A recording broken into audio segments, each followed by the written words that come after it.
Okay, we're live. What's up, everybody? How's it going?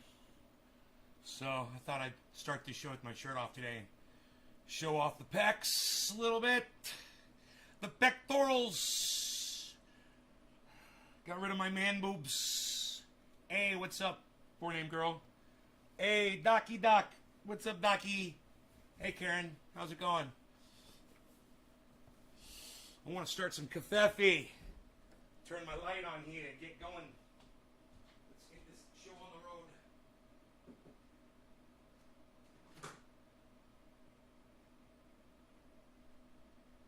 Okay, coffee is started.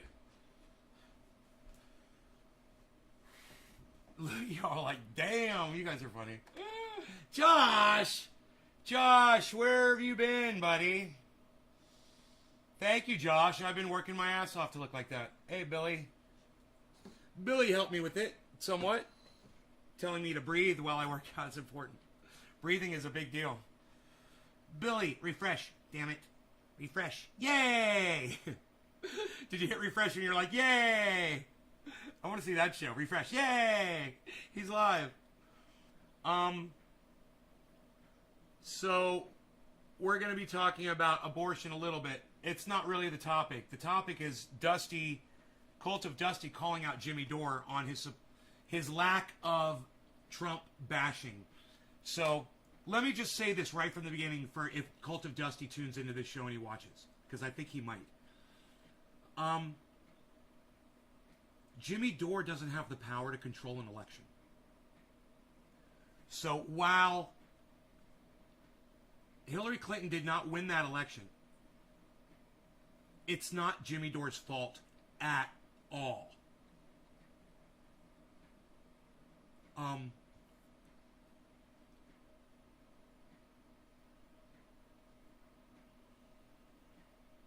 That's the first thing. The second point I want to make is Cult of Dusty makes a great point. He does make a great point. And I made the same point back when Jimmy Dore was saying this. But Jimmy Dore had a really good argument. What did Jimmy Dore say? He said that Hillary Clinton is just as bad as Donald Trump. Sam Cedar said, well, if Donald Trump becomes president, we're going to have abortion problems in this country. This literally was said during the interview. And Jimmy Dore said, well, you know, whatever, and just kind of blew that off in his own kind of way, kind of made a joke. And it was like, Cult of Dusty says that he says it was impossible. That's not what Jimmy Dore said. He just said, you know, you could tell me that the moon's going to land in a lake. And he's like, whatever, but, you know, and Sam Cedar's like, well, that's really the issue. Well, let me tell you something. It is an issue, Dusty. It's an issue.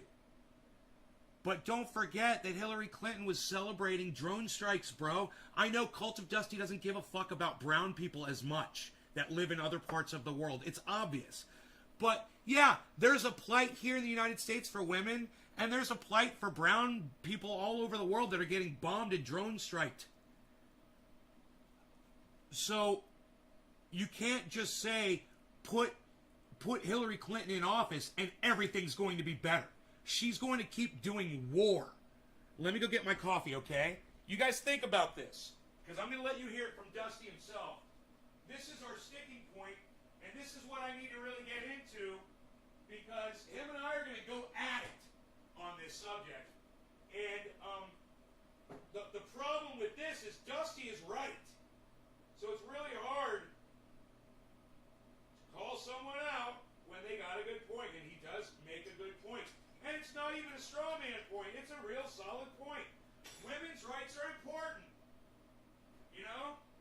Abortion is an issue, and it needs to be fucking handled. It needs to be addressed. There shouldn't be suffering from anybody anywhere on the planet. And if we have control over that, then we should fucking deal with it. But like I said, abortion isn't the issue here. The issue here is many other things. And we're going to get into them. There's just so much going on. It's not just a single issue. But let's pull up Dusty.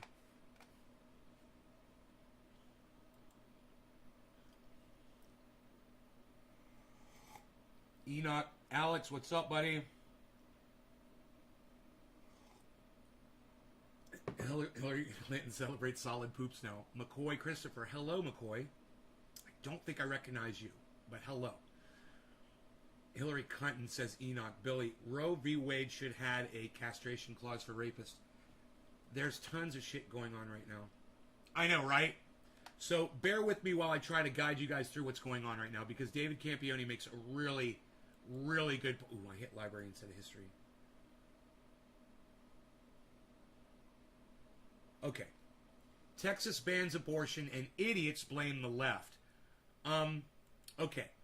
I don't exactly understand who's blaming the left. Texas but made let's abortion watch. de facto illegal anyway. It's illegal after 6 weeks, which, like, a lot of women don't even know they're pregnant at 6 weeks. Happens all the time. Let's watch this depressing-ass video about what the Republicans in Texas just passed. If I'm beaten and raped in the state of Texas, I have to give birth to the baby of my rapist. If I am raped by my father, brother, or uncle and get pregnant in the state of Texas, I have to give birth to the baby of my family abuser. This new law is so draconian that I can be prosecuted for having an abortion, and so can my doctors, friends, and family who advise me, or even the Uber driver who simply drives me to the clinic. You hear that? This is madness. It is. The same people who have been protesting and screaming, "My body, my choice," when it comes to the COVID vaccine, are now saying I don't have any control over my own body. That is such a great point. They're out there screaming, "My body, my choice" over COVID masks and vaccines, and then they're taking a woman's right to have a decision over her body and her choice away from them.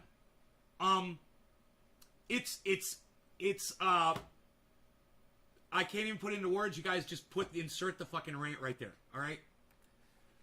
Texas Republicans won't require a 12-year-old girl to wear a mask in school that may save her life and the lives of other children, but they will force her to keep a baby regardless of how she got pregnant, her baby, rape and incest.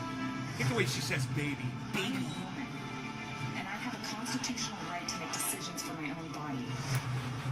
I am a woman, and I have a human right to refuse to give birth to my rapist's baby. Look, what she's saying she's a woman and she has rights. Let me just answer her right now. Not in Texas, you don't, honey. So until you get your ass out there and you start fucking marching in the streets, you're not going to get anything fucking accomplished. I mean, this is a cute video and all, and I hope it inspires people to go do something that needs to be done. But until I see your ass out in the fucking streets marching every fucking day, nothing will change. I promise you. This is going to spread like a goddamn disease, like the fucking pandemic, all across the United States. Every fucking state wants to take women's rights away. You watch, and it's going to fucking happen, and we're going to sit silently by. Like I said, I didn't come here to bitch about abortion. But we're going to be real quiet in the next few months, aren't we? And we're going to watch this shit happen, aren't we? We're just going to sit by quietly and watch it happen, like the cucks that we are. And women are going to be abused, and they're going to be brutalized by this shit. They're going to be raped, and they're going to be forced to have their children because they can't afford to get the fuck out of that shit state of Texas. Yo, Jay Danks, what's up? It's fucking ass backwards, right, Enoch? As Dave C would say, bass backwards. Right? That's what Dave would always say that. Florida, next South Dakota. Diesel's waking up. I am a woman. This is the United States of America. Not in Texas, it ain't. The Texas ain't the United States of America. And let me tell you why.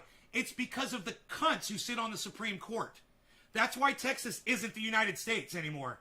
And the cunts on the Supreme Court have let that happen. And we should be at the Supreme Court dragging them out on their asses. That's what we should be doing, but we won't. We're not going to do that. We're not going to do that. Because we're nice. We're nice people now. And we like to let people bully us around and tell us, you know, that our daughters are worthless second-class citizens.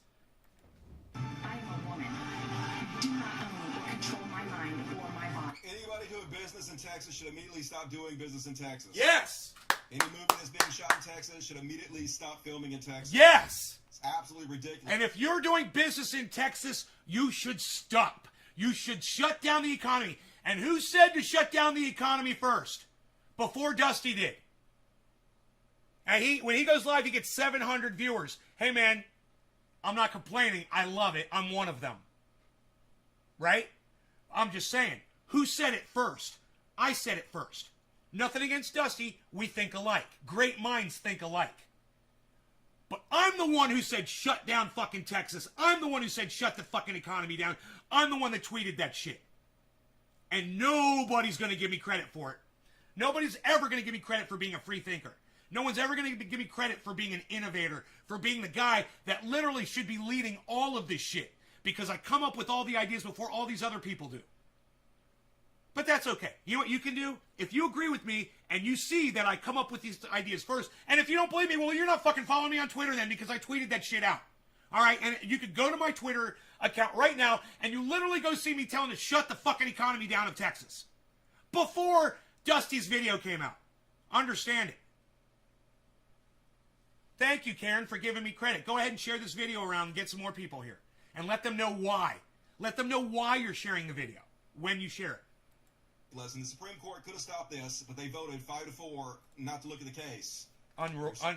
Describing how horrible this is. They're not doing their jobs. On what grounds, Julia, help me? I don't get this. Like, maybe I'm misunderstanding it. This actually lets private citizens who have zero connection to the person getting an abortion take legal action? How does this even work? Why?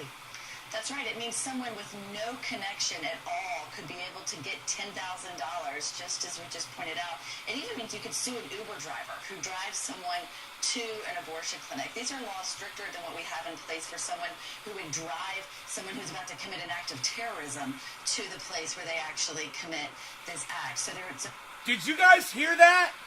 If you missed it, I'm going to replay it. Listen what she just said right there. Connection to the person getting an abortion. And you tell me what she said. I want to know that you heard this. What does the blonde-haired lady say?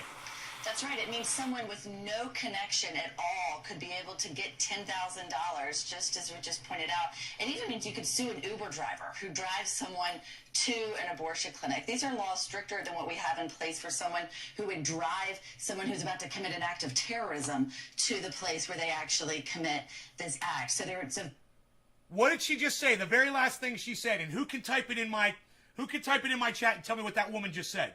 Tell me. Type it out. No law regarding cannabis. Cannabis isn't just for all. Cheers, everybody. Free smoke time.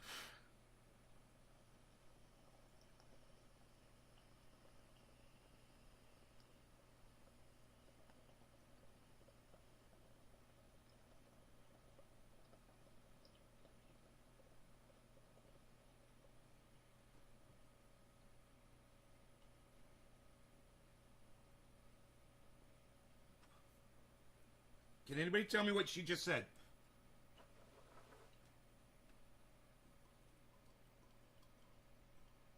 I played it for you twice, and I pointed at her while she was saying it. Who could tell me what she said?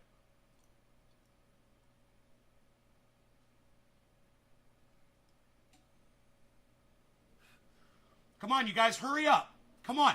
What did she say? I want to make sure you're paying attention. I want to make sure that I don't just sit here and say all this and none of you guys get these points or pay attention to me. What did she just say?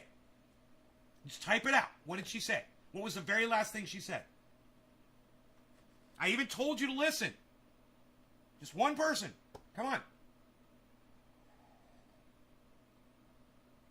Come on, people.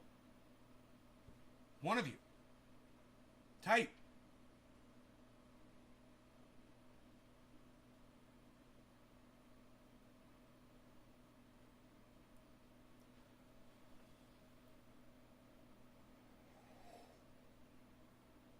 Yes, Naren Valigia.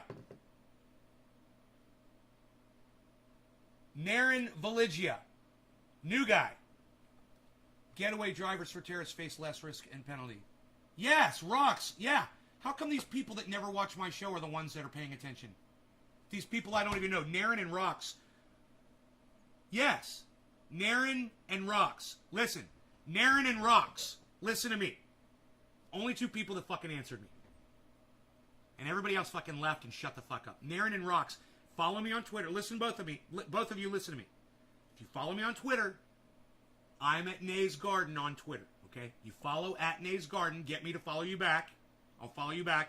Then send me a message, both of you. Naren and Rox, and I want you to include the name. All right? And go ahead and message me on my Twitter account, and my Twitter account only. That's the only place this is going to work for you. You got to go join me on Twitter, and you've got to download the Twitter app if you don't have it. You got to follow @NaysGarden on Twitter, right? Then you message @NaysGarden. Both of you guys, send me your address, and I will send you guys something that you'll fucking love. I promise you. Both of you. And everybody else, well, you guys won't get anything because y'all don't want to participate in my chat. But these two guys, you guys are getting triage oil. Nobody else fucking responded. Two people I don't even know who the fuck they are. Now, I don't care that you have got a Facebook, Naren. I don't care. I told you, download the Twitter app. If you want free stuff from me, download the Twitter app and follow me on Twitter. Otherwise, nothing. You're not going to get a goddamn thing. If it's really, to get a free thing, you're not going to to get a big deal, too. It's going to be a big deal. But, don't download Twitter app. I'm an old broad. Doesn't matter. You're going to love what I give you. Rox1 SMF. You're going to like it too. Ryan Lee says, this dude is so full of shit, I said it first. Ryan Lee, let's scroll up. Ryan Lee, let's scroll up. Shall we? Where? Where's your post, Ryan? Where's your post, buddy? Huh? Where's your post? I see Rox. I see Naren. I don't see you.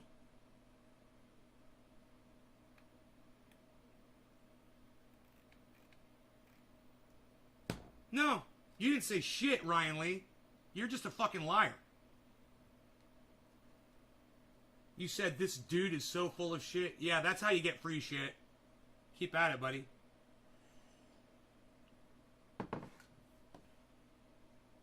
So you guys know what to do. Only Naren and Rox. The only two people that decided to participate in my chat. When I did a dab, I showed you something, I pointed, I said, listen to what she's going to say, and then I pointed while she was saying it.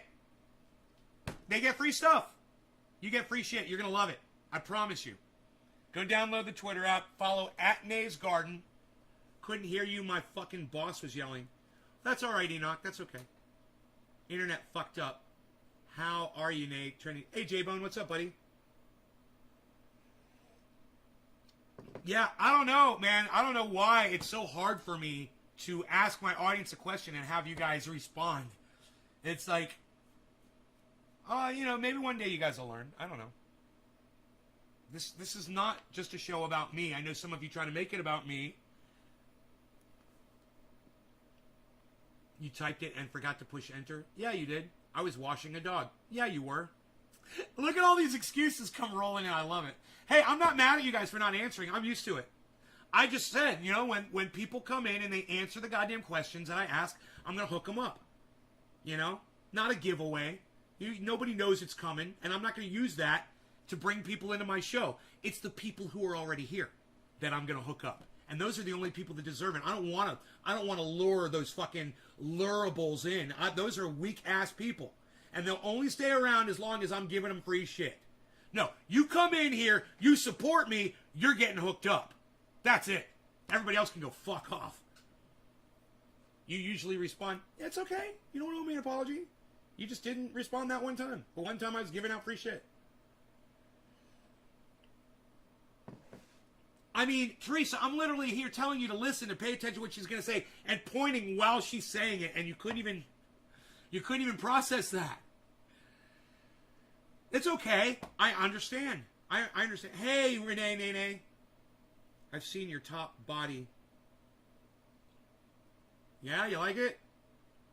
Thank you, honey. I'm working on it.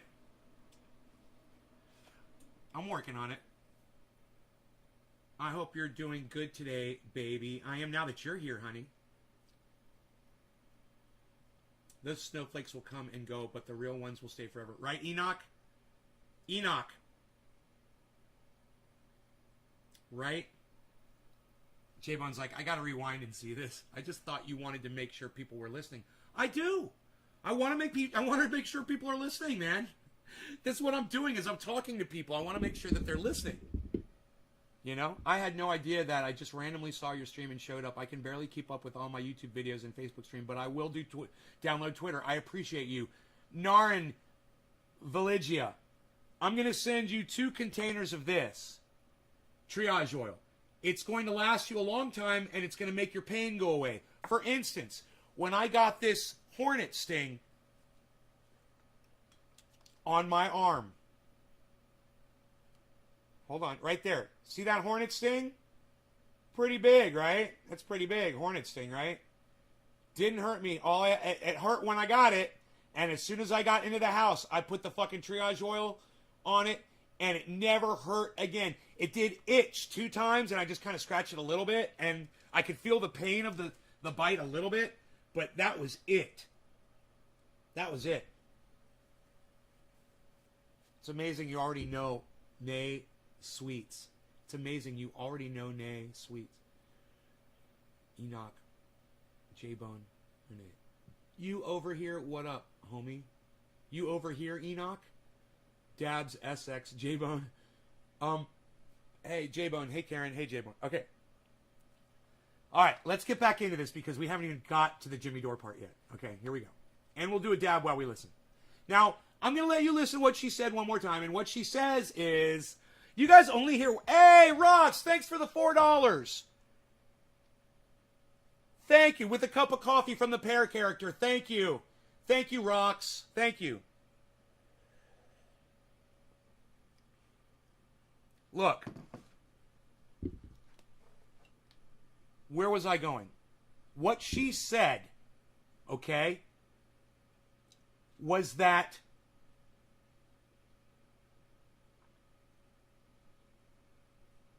the punishment for participating in an act of terror in the United States of America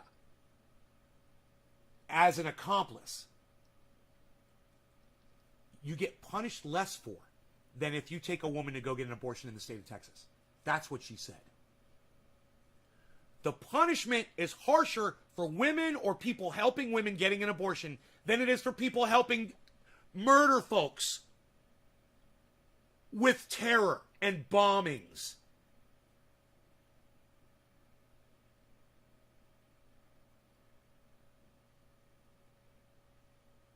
And I know to some people out there that makes sense because you look at a baby as a human life even before it's born. And I understand where you're coming from. But you need to understand there's another life involved there. And it's the mother. And you need to always consider the mother first. She's already alive. She's already got a life. Consider the mother first. Always. Always.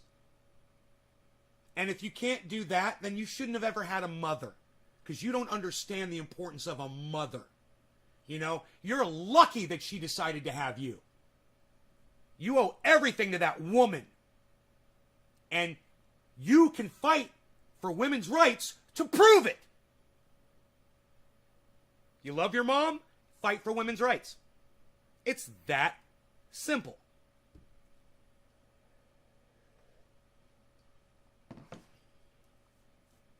Look. Like I said, the issue itself isn't really up for debate here. And I know that I was going to trail off a little bit, but I'm sorry. I apologize for digressing. We really need to talk about Dore versus Smith.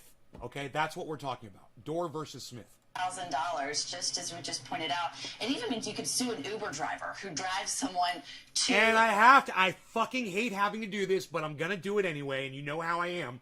I have to give Sam Cedar a shout out because he fucking nailed it in that interview with Jimmy Dore. He does. So, that was years ago, and he was right. But it's no big deal because I knew that was what was going to happen too. You know, I literally said that too before Donald Trump ever became elected. I said he's anti-abortion and we're going to have problems with women's rights. I told you guys that. We had this discussion. But at the same time, you're dropping bombs. Hillary Clinton wants to fucking go drop bombs in every country that's not America. Iceman, cheers. So remember, right? Trump versus Hillary Clinton, she's a fucking murderer. She murdered way more people than Donald Trump ever did. So you want to talk about how important human life is, Dusty? Let's talk about people that are already adults that are being bombed by America and being murdered by Hillary Clinton under her watch. You don't want to talk about that, Dusty, do you? But it's a fact. How many people have died because of Hillary Clinton? That's the question you should ask yourself. How many people have died because of Donald Trump? That's the question you should be asking yourselves. That's what it comes down to, isn't it? When Chris came in yesterday, he said, "Oh, Denmark's the 5th biggest country in the world." I said, "No, it's not. I'm going to go Google that shit. That's fucking bullshit. There's no way." Right? I Google it. It's the 133rd biggest. You know, we'll talk about apples to fucking oranges. And you have to decide what you're fucking judging before you jump in and start saying, "Oh, this is right and this is wrong." Get your facts straight, people. That's all I'm saying. Get your facts fucking straight and understand what's going on. Hillary Clinton is a fucking murderer, hands down. Donald Trump murdered some folks, and he raped some folks. Hillary Clinton supported a rapist her whole life who raped some folks. She slut-shamed women who accused Bill Clinton of raping them. Hillary Clinton has got all kinds of fucking issues. And Cult of Dusty doesn't really look at any of them. So maybe when him and I talk, we can talk about why Jimmy Dore hates the fucking left so much. You know? An abortion clinic. These are laws stricter than what we have in place for someone who would drive someone who's about to commit an act of terrorism to the place where they actually commit this act. So it's a very strict law. Right now, the Supreme Court could act on a piece of this if they take up what would be an emergency application from several of those Texas abortion providers, but they did not act overnight. Why? They didn't act, period. They decided not to. Listen. Because of the 3 Supreme Court justices Trump put on there. Listen. They stacked the court. This is exactly what we were saying would happen. Yes. If we don't vote for Hillary. Yes. So I'm about to get into that in a second, but this is a great way to explain this. Yes. Anti-choice people are not trying to stop abortion. They are trying to legislate who can and can't have abortions. Because conservative politicians, their wives and mistresses and daughters will always be able to get an abortion somewhere. Right? All anti-choice rhetoric does is keep people trapped in poverty for generations. Yeah, it makes poor people who can't afford to travel to abortions have babies they don't want. Keeps them trapped in poverty. That's the goal. It keeps them trapped in poverty. If it wasn't the goal, they would spend their time and their money on comprehensive sex education, free birth control, and free contraception, which we know are the things that lower abortion. We know that's how you lower unwanted. So all I thought Dusty was just saying this shit, dude, because I was in the shower when I heard him say this. I didn't realize he was reading a fucking meme off the internet. Wow, that is a great meme. Anti-choice people are not trying to stop abortion. They're trying to legislate who can and can't have abortions because conservative politicians, their wives and mistresses and daughters, will always be able to get an abortion somewhere. All anti-choice rhetoric does is keep people trapped in poverty for generations. That's the goal. And if it wasn't the goal, they would spend their time and money on comprehensive sex education, free birth control, and free contraception. They're using childbirth as a way to keep you in poverty. Hey, Bezo. Hi. That's my Bezo. Come in here for a kissy. You want eggy? You want egg? I'll give you egg. Okay, I'll give you eggy. Rogan gets his egg in the morning. Rogan gets his egg in the morning. Eggy, eggy, eggy, eggy. Eggy, eggy, eggy, eggy. Eggy. There you go, bees. There you go, bees. I got your eggy. Hi, bees. I took them over to my neighbors yesterday. They got these little kids. And, oh, God, they're hugging Rogie, you know, give him hugs, and Rogan just loves it. It's so freaking cute. All right, let's get back to this. Can I get your opinion on my last question? I never heard of Dusty. Oh, Dusty's fucking great. He's great. He's not 100% right on everything. He hates Jimmy Dore. So I've already got a problem with that. But I love this man, and I love Jimmy Dore. And Jimmy Dore couldn't give a fuck about this guy. Probably doesn't even know who he is. But these two guys should have a fucking debate. You know? I would love to moderate that.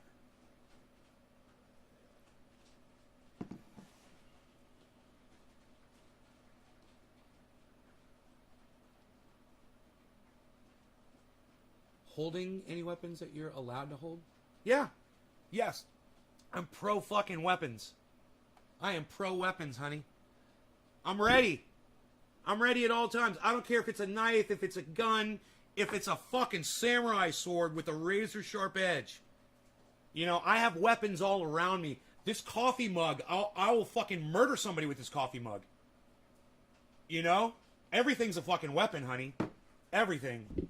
You know, just look around. This thing right here, I got this little stand here. It's on wood with some metal on it. Fucking glass bong, bro. Are you kidding me? I'll murder you with this. I will fucking murder you with this bong. Oh, by the way, look at this. Look at this, guys. Everything's a weapon. You know, I keep my Glock nearby. I got my 38 nearby. I got my SKS nearby loaded. I got a fucking loaded 22 right here. You know, right under the goddamn thing there. Ready to go. Pick it up. Click, click, boom. I'm getting mine today. Yeah, I totally support. Yeah, I am not a liberal. I am not a liberal. I support full guns. All weapons. That makes me not a liberal, man. You know? I'm a fucking independent, and I'm a goddamn proud independent progressive. That's where I'm at. Not a liberal. Not a fucking liberal. Now, there's some liberal ideas I agree with. But, you know, there's some conservative ideas I agree with too. So, you know, as long as these parties are going to take up these issues and make them their own, then I can say, yeah, I do agree with that on you, and I do agree with that on you, but you're both fucked. They're all wrong. You just been on Twitch? No, Dabs SX. Oh, I don't know who you're talking to. Why do so many people think leftists hate guns? Well, because every time the fucking Democrats get into power, they try to pass anti-fucking gun legislation. That's why they think that. Because they do. That's what Democrats do. They're fucking idiots. You know? It's too bad that most of the shootings and around political shootings and shit haven't affected Republicans more, you know? Because, you know, Democrats get shot in the head and shit all the time, you know? Fucking just seems to happen a lot more to the Democrats.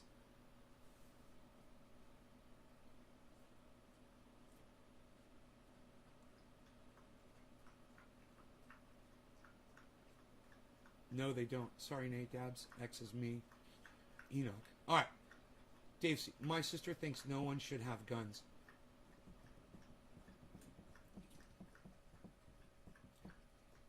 Yeah? Does your sister have kids?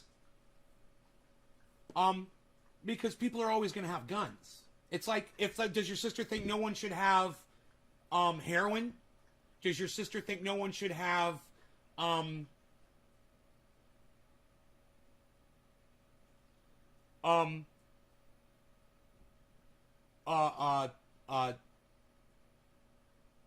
lion or a tiger as a pet? Or a cobra? Or a rattlesnake? I mean, she's more than willing, she's more than welcome, I should say, to have those feelings. But certainly even your sister realizes that, you know, just because she thinks no one should have them, it's not going to stop people from having them. So since people have them, don't you want to have one too so that you can protect yourself if someone with one comes to your home and tries to rob you or kill you? I can't carry a sword. Like, that's always been a question of mine. It might seem stupid to these other people, but just a question, man. You know why we're not allowed to carry weapons like a sword around?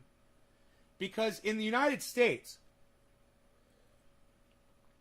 if people were allowed to carry swords openly on anywhere in public or whatever, we'd have fucking arms and legs, fucking limbs, heads fucking rolling in the streets everywhere.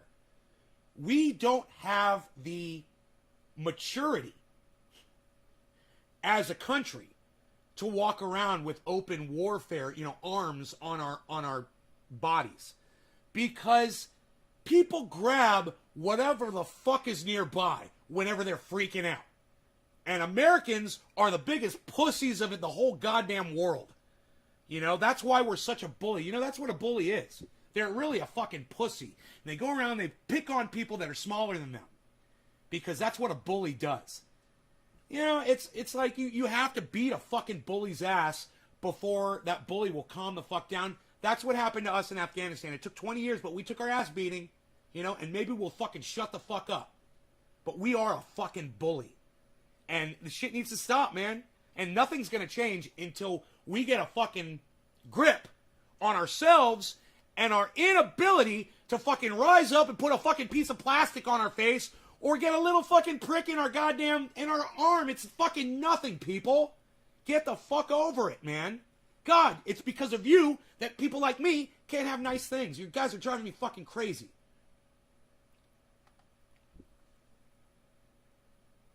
You just pull out a gun and shoot you. I'm a lib sock. Socialist, right? But in actual on-the-ground politics, pretty independent, but definitely a leftist more than on the right. But I also have different definitions than many folks. Yeah. You're not going to eradicate guns. You know why I know that? Because you ain't getting mine. That's why I know you're not going to eradicate guns. Someone's always going to have them. Just like there's always going to be crack cocaine. There's always going to be... I will say this. You can't really find... What was that drug they had back in the late 70s and the 80s? It was everywhere. And they banned that fucker. They went all the way to China and shut that motherfucker down. I can't remember what that drug was. You guys remember that? What drug was that? Fuck, I can't remember. They've eradicated it.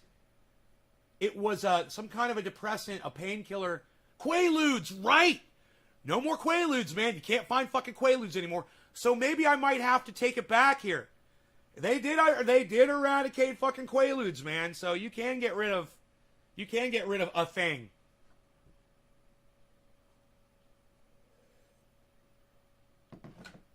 Yeah, it was fucking Quaaludes. Did I show you guys this bowl yet? I know I did, but I want a reaction from you guys when you see what's on here.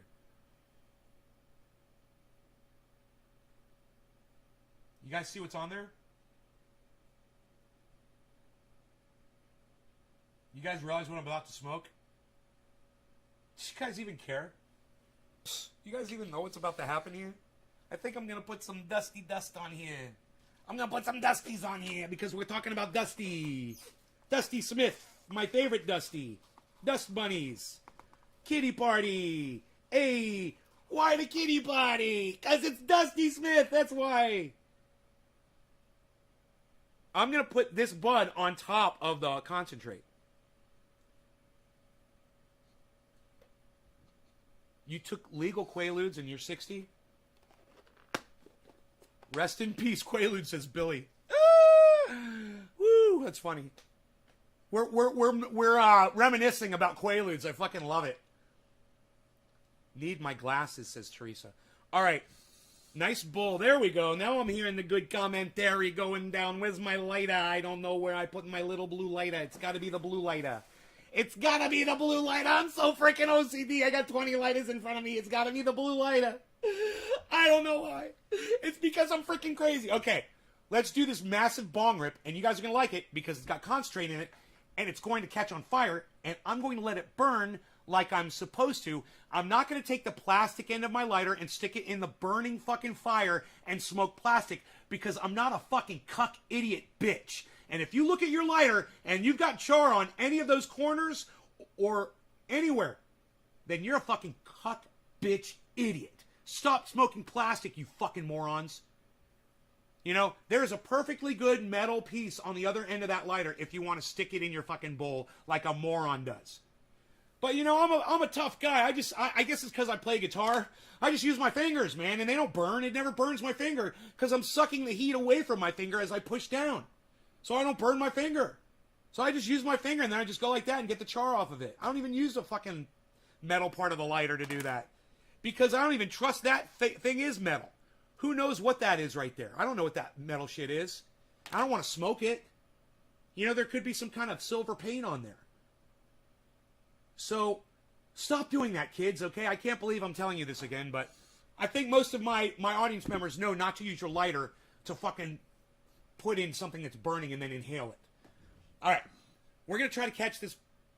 No, just some bud on top of some bud flower on top of the oil that I scraped off of this little tiny glass dish last night. In last night's show. Now I'm going to smoke it. We've come full circle, everybody. We've come full circle. Do a full circle and a square at the same time. It's almost impossible. Full circle, square. Full circle, square. Full circle, square. Full circle, square. Full circle, square. Square. Full circle, square. Full circle, square. Full circle, square. It's very hard to do. That is very hard to do. Drummers should practice doing that to build up their coordination. All right. I got to get into my Elvis stance here. Getting in my Elvis stance. Cheers, guys. No law regarding cannabis. Cannabisism, tisms for all. It is 7:10.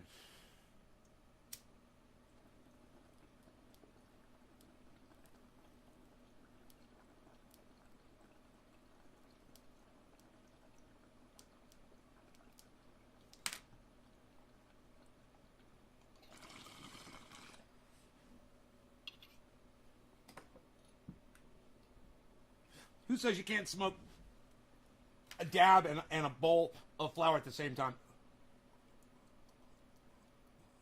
Not this guy.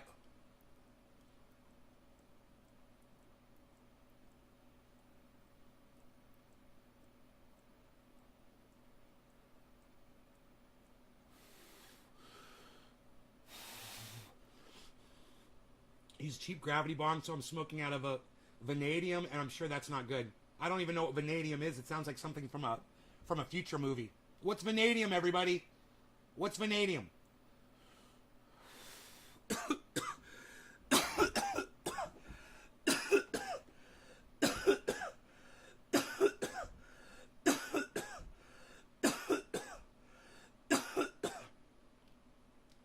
Here we go.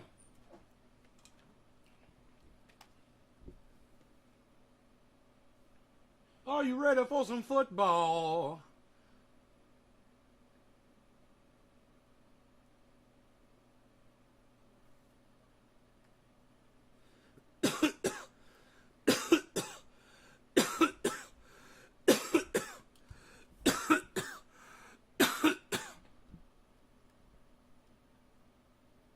Dude, I can feel it, but I can't see. Oh, I see it. I see that shine. I see that shine. Oh, there it is. Oh, look at that. Look at that. That is a dab sweat. That is exfoliation. Exfoliating, or whatever. However you say the word.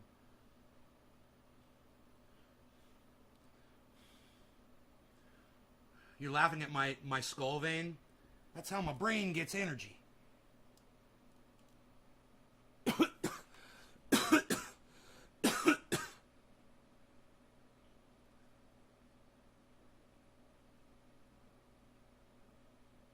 at the dab sweat.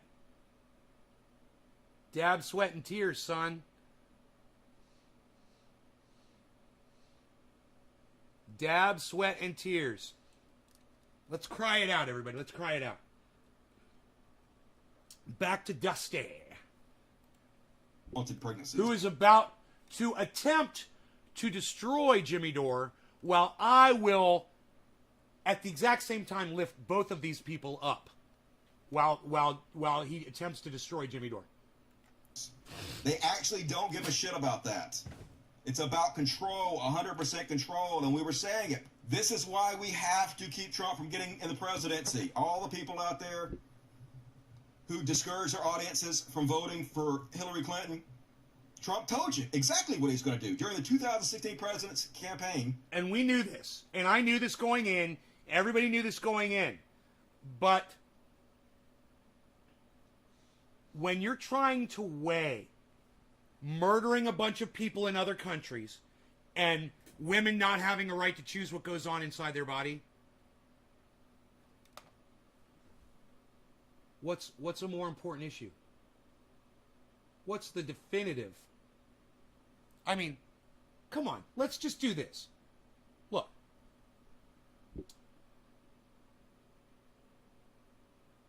You can say that a woman being raped and being forced to have their rapist's baby is, you know, the worst kind of a punishment to give someone who deserves none. But is it worse than having a bomb or a missile come into your home and kill your baby and you and your whole family?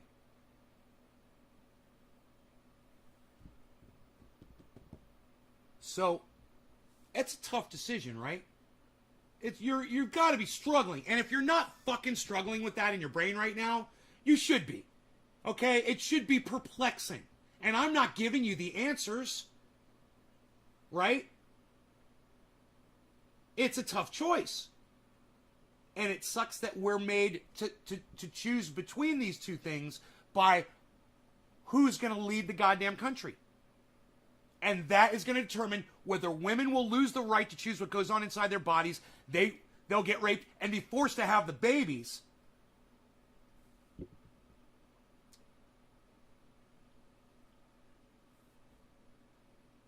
You know, let's say you get raped in Texas. It's incest. You need an abortion. So you take a trip to the next state over to go have the abortion. Does the person who drove you out of state to get the abortion, I wonder, is it, you know, if she's driving to go get a legal abortion in another state, are they saying that person that drives you, I don't know. That's why I'm asking. That law in Texas, does it say that if you drive them to another state, then your more punishment will fall down upon you than if you drove someone to go do a killing somewhere, a murder, a terrorist attack?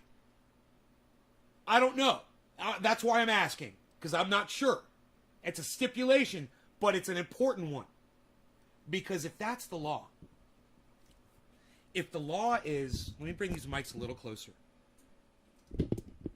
If the law is that you're transporting someone out of the state to go do something legally that's not legal in your state, and you're going to be punished for it, well, you guys, that's complete fucking insanity. I mean, the whole law is insane already.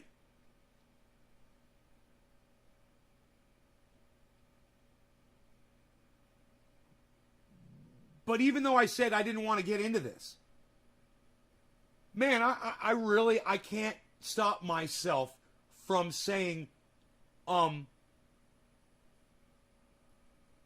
Texas needs to stop this shit.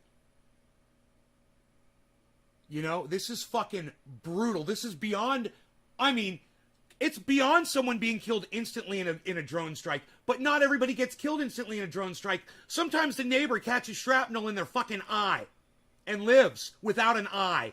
Or they're blinded. Or they can't hear. You know, or the surrounding neighbors can't hear. But that's okay. They're not reported because they're not deaths. Is that fucking horrible? Yeah, it's fucking horrible, man.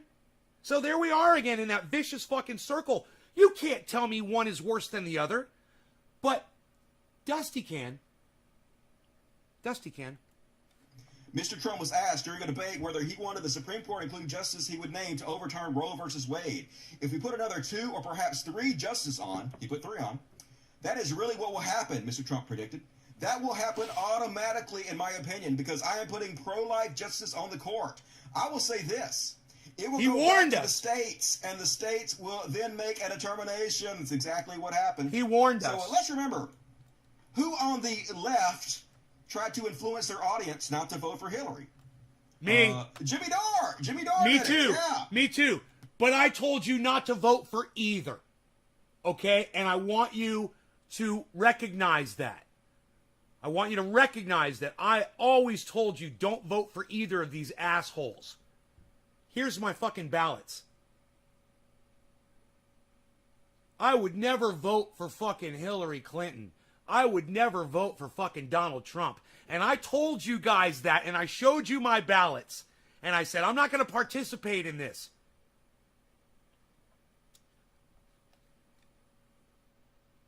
Where you at, doorknobs? Hey, defend this shit. I'll so defend Jimmy it. Dore was out there actively encouraging his fans not to vote for Hillary. And I know, and I agree with that, Dusty. I totally agree with that. I would never vote for that fucking cunt, Hillary Clinton. She's a dumb cunt, all right? And if because I call Hillary Clinton a dumb cunt, that means we can't have this debate, I understand, bro, but you need to understand something, man. She celebrates death. She has bought into and profiteered off of death. She supported her rapist, philandering, I think that's the right thing, husband. She slut-shamed all of the women that he fucking abused. She publicly slut-shamed them, all right? She's a fucking cunt, Dusty. And you need to realize that, bro. Recognize. She didn't get elected for a reason, bro. It's because people like me fucking hate her. Let's talk about all the fucking shit she's been into, bro. You know what? Let's pull up that video again.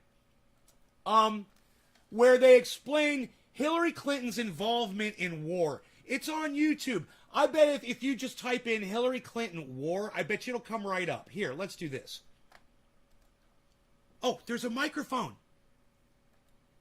Hillary Clinton war.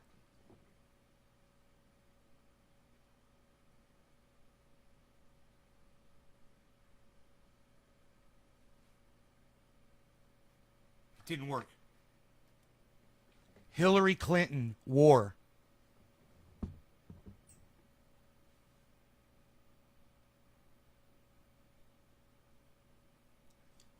Dude, there is a fucking vocal search on YouTube now. It wasn't there yesterday when I was looking for it. I was like, why isn't there a microphone here? Dude, has that always been there? What the fuck happened? Dude, I literally wished for that yesterday and it's here today.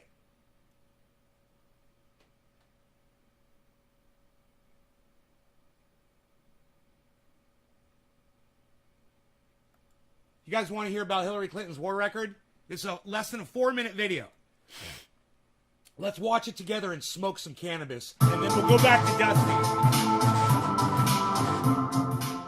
Hillary Clinton wants to be commander-in-chief, and she has more foreign policy experience than anyone running for president. She even brags about it when she can. Yeah, I was very flattered when Henry Kissinger said I ran the State Department better than anybody had run it in a long time. But she might not want to name-drop a guy who orchestrated coups, propped up dictators, and probably violated international law. And experience isn't the same thing as success. What's Clinton's track record when it comes to U.S. intervention abroad? And why does it matter? Everyone knows that back in 2002, Senator Clinton voted for the invasion of Iraq. Even though she now admits that it was a mistake, has she learned from it? Well, her actions at the State Department are telling. Let's start with the bombing of Libya during the... I like to say this. No, let's start with Iraq because 1 million innocent people died. So let's start with that. Okay? Let's not... She literally glazed over. Well, she voted for that. But, you know, she should have learned from that. 1 million people... 1 million people dead. 1 million. Because of something Hillary Clinton decided was something that we should do. On no evidence. Yeah, let's go to Iraq and kill 1 million people. Okay, let's move on. Arab Spring. Clinton was the Obama administration's most influential advocate in toppling the Libyan dictator Muammar Gaddafi in 2011. Using flawed intelligence from Libyan opposition leaders, she pressured President Obama to join coalition forces, despite resistance from members of his cabinet. Following the death of Gaddafi, NATO bombing ended, but Clinton had no strategy for securing the country after his overthrow. The chaos that followed, free-flowing weapons and armed militias, have turned Libya into a country with competing governments, no rule of law, and a growing ISIS presence. Now, we've got experience in power vacuums, which is exactly what Hillary Clinton created there. She created a power vacuum. So, you always have contingencies for when that happens, because if you're going to remove a government, I mean, you're going to remove a fucking government, man. Hillary Clinton decided to remove a government from a country. What do you think is going to happen? Right? And she's like, yeah, let's murder this guy. Let's take out the government. Oh, yeah, sorry about your government. Yeah, sorry about complete chaos that ensues. Yeah, some of this needs to be just kind of spotlighted, okay? Still, the former Secretary of State seems to be proud of her role in regime change in Libya. Libya actually held elections. They elected moderates. They have tried to piece together a government against a lot of really serious challenges. But Libya isn't the only case of Clinton's militaristic approach. Whenever the Obama administration was divided about using force, Clinton was on team intervention. She repeatedly advocated for the 2009 decision to send thousands of troops to continue the war in Afghanistan. Vice President Joe Biden and others opposed it. But even after leaving the State Department, Clinton has been vocal in her readiness to take on conflict around the world. When it comes to Iran, Clinton's publicly supported diplomacy and the deal. But at a time when the U.S. is dropping sanctions, Clinton says there should be new ones. Which is really a very retrograde posture, something that's not shared by pretty much anyone within the Democratic Party. On Syria, Clinton's distanced herself from Obama. She's called for a more aggressive approach, including a no-fly zone, more airstrikes, more special ops, and Ground forces actually taking back more territory from ISIS. Then there's Latin America. Clinton's record points to leadership that talks a big game on democracy, but behind the scenes isn't all that interested in it. In 2009, she condoned a coup in Honduras, even though the United Nations and others condemned it. Clinton secretly negotiated with coup leaders to ensure fast elections and that the former president would not return. Since then, Honduras has been rife with drug violence and police corruption. It has the highest homicide rate in the world, which is part of the reason so many migrants have become U.S. asylum seekers. Given all that, who's Clinton hoping to attract with this record? It's very difficult to perceive who within the Democratic primary electorate she's trying to woo over with an extremely hostile and antagonistic foreign policy. So, is Hillary the commander-in-chief the Democrats want and that America really needs?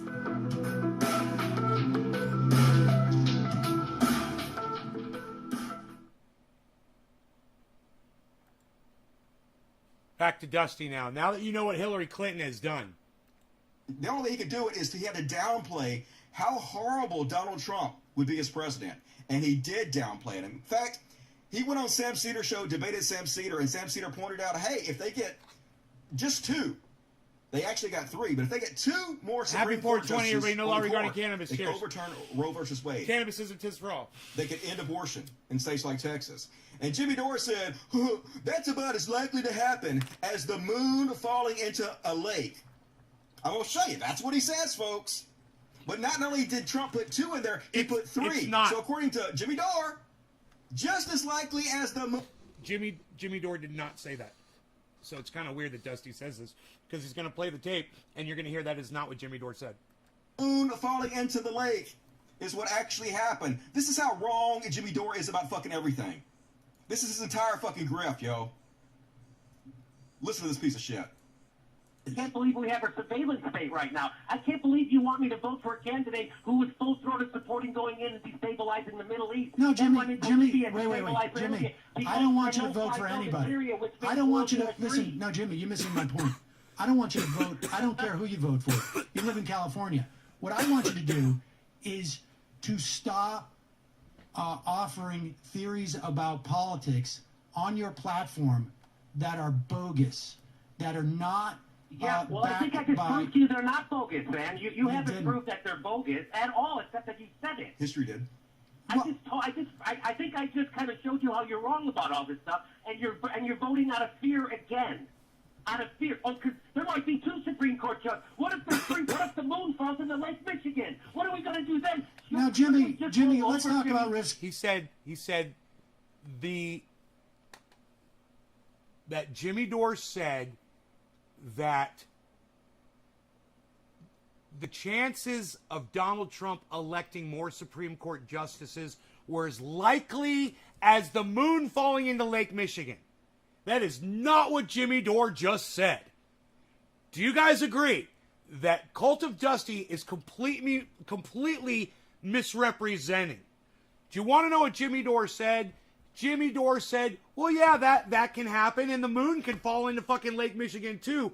But, you know, Hillary Clinton's a fucking murderer. He's not saying it's not going to happen. Do you guys understand what Jimmy Dore was saying right there? He wasn't comparing it and saying the likeliness of... I mean, I think Jimmy Dore pretty much knew that Donald Trump was going to do that. You know, and he's not saying that he's not going to do it.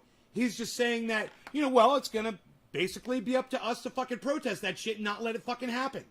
You know, to fight that shit and do whatever the fuck we got to do. If we got to be out in the streets, I imagine we'd be out in the streets marching by now over this shit. I'd imagine.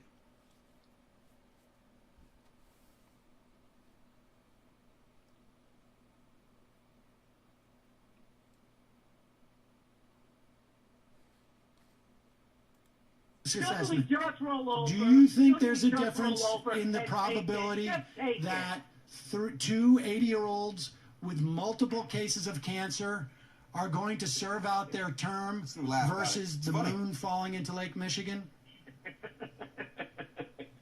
I just disagree with your forecasting, Sam. See, he's disagreeing with the forecasting because I'm sure he sees some other kind of a way out of it, and he's not completely conceptualizing how awful it's going to be for women. He just can't.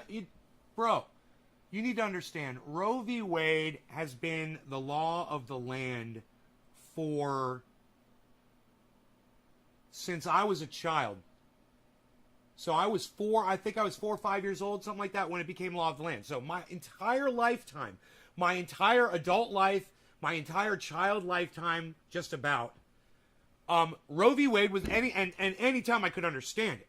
Roe v. Wade was the law of the land. And for Jimmy Dore, pretty much the same thing. So Jimmy Dore, like me, would have a very hard time conceptualizing that these monsters would actually start piecemealing Roe v. Wade apart, you know, in increments, starting with Texas, and then it's going to be Mississippi, then it's going to be Alabama, then Georgia's going to try, but hopefully they'll fucking fail. And then you'll see it'll be Tennessee, fucking Louisiana. It's going to spread like goddamn cancer all over the goddamn country. I didn't see it. Jimmy Dore didn't see it for what it is. But Sam Cedar and Cult of Dusty, they did see it. And they understand. And they drew the line. And I give them full credit for fighting for women's rights here. For saying, we're drawing the line with women's rights in America. We're not going to let Trump, we don't want Trump to become president of the United States because this is what's going to happen. And what's going to happen is exactly what's happening right now, exactly as predicted by Sam Cedar and Cult of Dusty. And me too, I probably predicted this too back, and Jimmy probably did too. Jimmy probably talked about this too.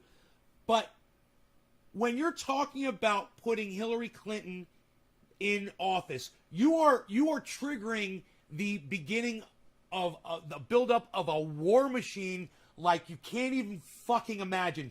Donald Trump was in no way wired in with, he thought he was, my generals, blah, blah, blah. Hillary Clinton was tied in with all the big war industries. Those are the ones who make the decisions, man. Those are the ones who decide where we're going to go and who we're going to go fucking attack next. And this is the warfare we're either going to use or we're going to sell to them to go use on other people. Hillary Clinton's tied in with all of those industries. She owns stock in them. She sits on the boards of their directors. So that's where Jimmy and I are coming from. And I understand. It's a fucking crazy, tricky, it's not fun, but we shouldn't be fighting over this, is what I'm saying. None of us should be fighting, calling each other names. Now, Sam and Jimmy had a great debate there, but Sam went on his show and started calling Jimmy all kinds of fucking names with Michael Brooks, and I saw it. And I was like, that's bullshit. Yeah, they like to call him a useful idiot. That's what they call Jimmy. Yeah, he's a useful idiot, blah, blah, blah, blah, blah. And I'm like, fuck you, man. Useful idiot. You had a debate with him on your fucking show. How is that a useful idiot? So, Donald Trump becoming elected was out of Jimmy Dore's hands. Jimmy Dore's fans didn't go and vote for Donald Trump. And Jimmy Dore's fans, had they decided to vote for Hillary Clinton, which I'm sure some of them did, if more of them had done so, wasn't going to change the face of that fucking election. And Dusty does say, Jimmy and other podcasters, so Dusty, why are you just picking out Jimmy? Why are you going after every fucking lefty that was calling out Hillary Clinton for war shit? Why just Jimmy? It's almost as if Dusty is just focusing on Jimmy Dore and no one else on the left. Let's keep watching. Look, we're allowed to disagree on points, guys, and support the same shit. All four of us that you see on the screen here, we all want the same thing. We all want Medicare for all four of us. Guaranteed. And that's basically what this is all about. We had Medicare for all, abortion wouldn't be an issue. Because it would be available everywhere. It solves all of our fucking problems. I got guns, you got Medicare for all. I shoot you, you can get to the hospital and get taken care of, and it's not going to cost you anything. It solves all of our problems. We get the guns, girls can get abortions when they need them, and it's all covered for free. And you don't have a say in what goes on, and nobody has a say in what goes on in a woman's body. And if a girl gets raped by her father, or her uncle, or her grandfather, or her brother, or her cousin, or a gang, or some fucking rapist douchebag, just a fucking criminal, or a boyfriend that decides to fucking rape her and impregnate her, and she doesn't want to have a baby with that guy, she gets the right to decide what goes on. And you don't. Period. What's going on in Texas is fucking bullshit. Jimmy doesn't want it. I don't fucking want it. And we didn't fucking contribute to this at all. We didn't contribute to it one fucking bit. Like I said, stop blaming people. He didn't vote for either of these motherfuckers, and neither did I. Why is it our fucking fault, man? And when he's giving his opinion on his show, he's not telling you how to fucking vote. Even if he is telling you how to vote, everyone makes their decision for themselves. And he knows that. And if people are allowing Jimmy to decide how they vote, that's on them. It's not on him. Just like it's not on you or Sam or me or anybody else. Or Ben Shapiro or Candace Owens or that fucking douche-tard fucking,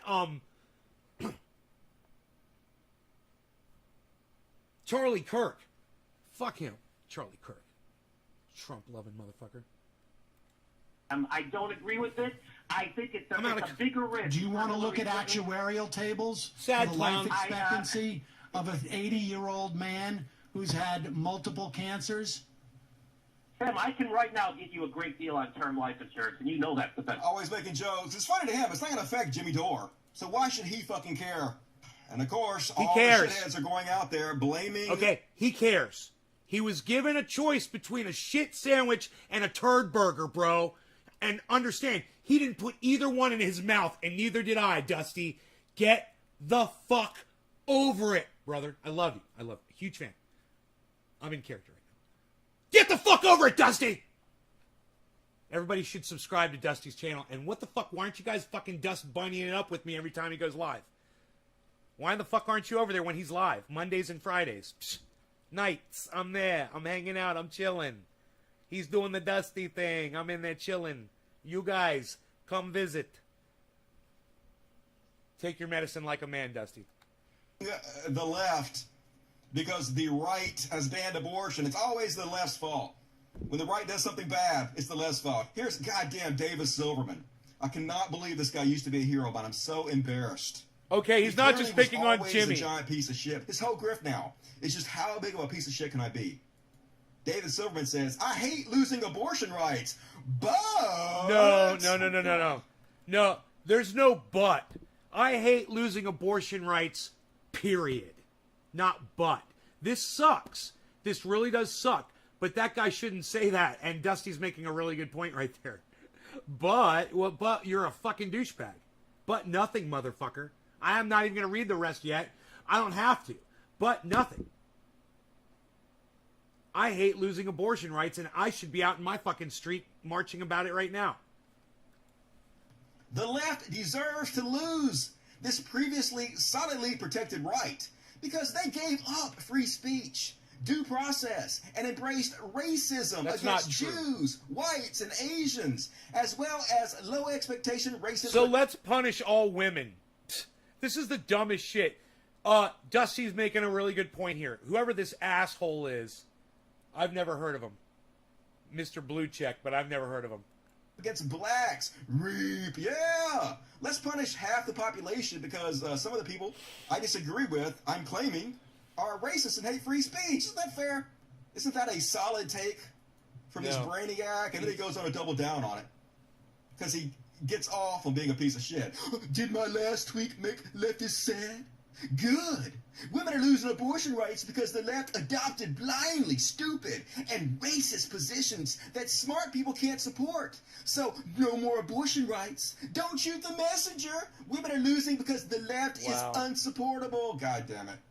Always the last part. Never take any responsibility for anything. I hope that motherfucker got David ratio. Silverman, who has on his profile, ex-leftist, ex-woke, firebrand atheist, and humanist. CRT is racism.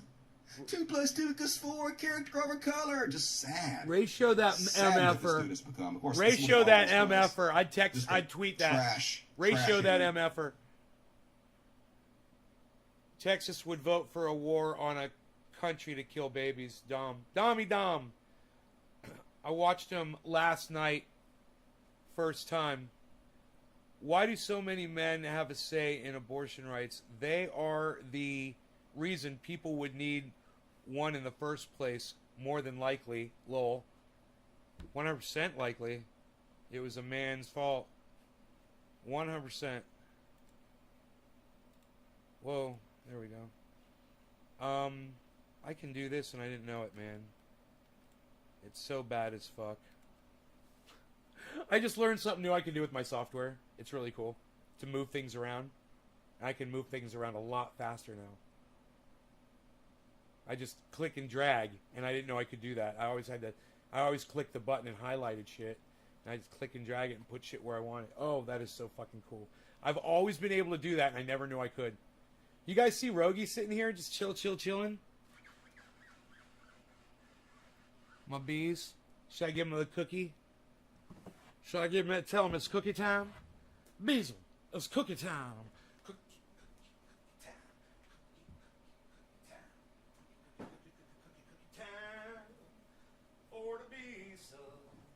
For the bees, it's for the bees. There's a cookie for the bees. You're the mascot of the next century. Look in the mirror, it's called insecurity. My eyes, I bleed for you. My eyes burn. My point is no, because you'll never learn. You'll never learn. I bleed for you. It's all in your head. I bleed for you. You'll never learn. I bleed. I bleed. Boom, boom, boom.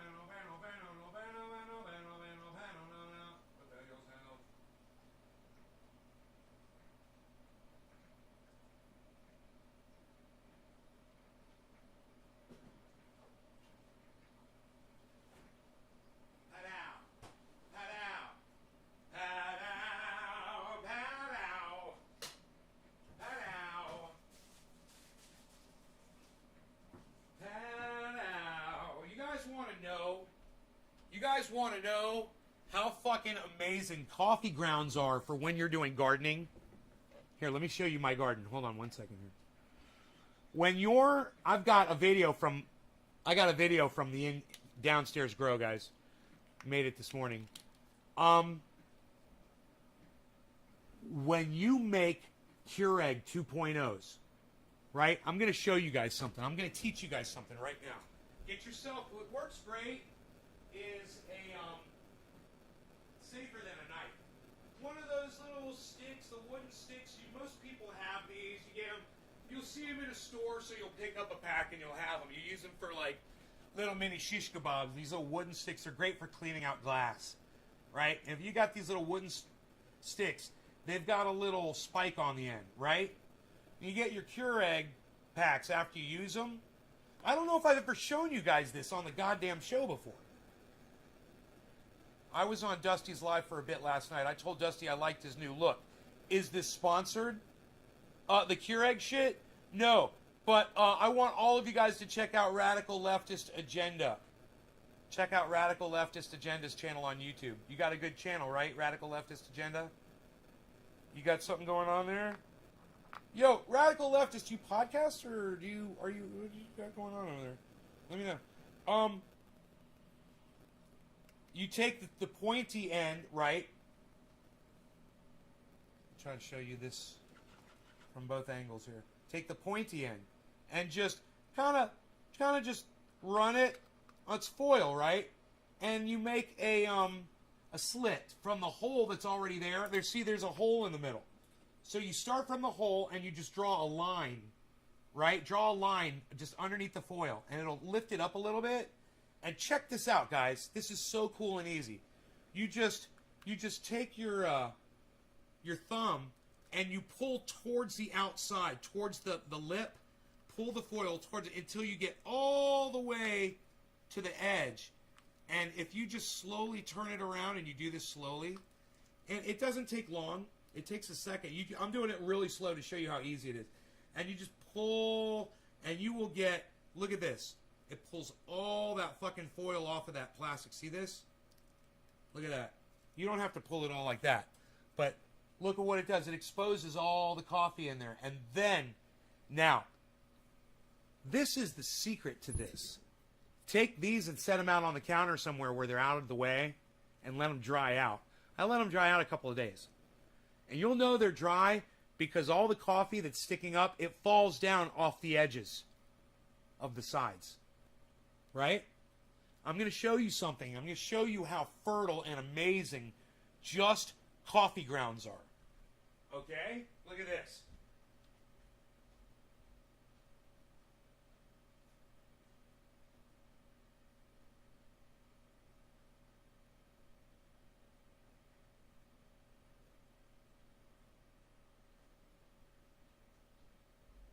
Now, what we want when we're growing, okay, when we're growing in the garden, in our soil, we always want to address the soil first, okay? So you're always thinking about the soil. The soil is key to everything. When you're doing aquaponics, hydroponics, you're using rock wool, you're using cocoa coir, you're using all those different mediums, even the little clay balls. This is different, and you don't generally go for bacterial growth. But when you're doing soil, bacteria is your friend, man. You want fungus. You want bacteria. This is the kind of fungus and bacteria that gets the roots active so that they'll start uptaking nutrients faster. And when you just have coffee grounds that are sitting around and letting them dry out, they will literally start growing fungus right on top. And that mold that you see right there, that fungi or mold, whatever that is active bacteria that starts right on the coffee grounds. You want that, okay? That's what you want. That's means that it's alive, And when the soil is alive, the roots are so happy. They are the happiest. So I'll show you what happens to the vegetable compost now.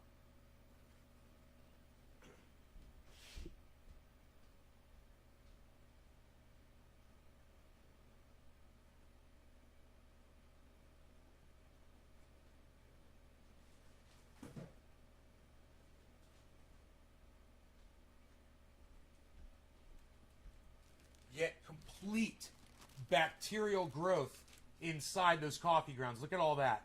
That's all bacteria growing inside. And this goes right outside on my compost pile. This is vegetable compost. Mostly coffee grounds. You can see that's how much Keurig coffee I go through. Ha! It's funny, right? Just by dumping those out.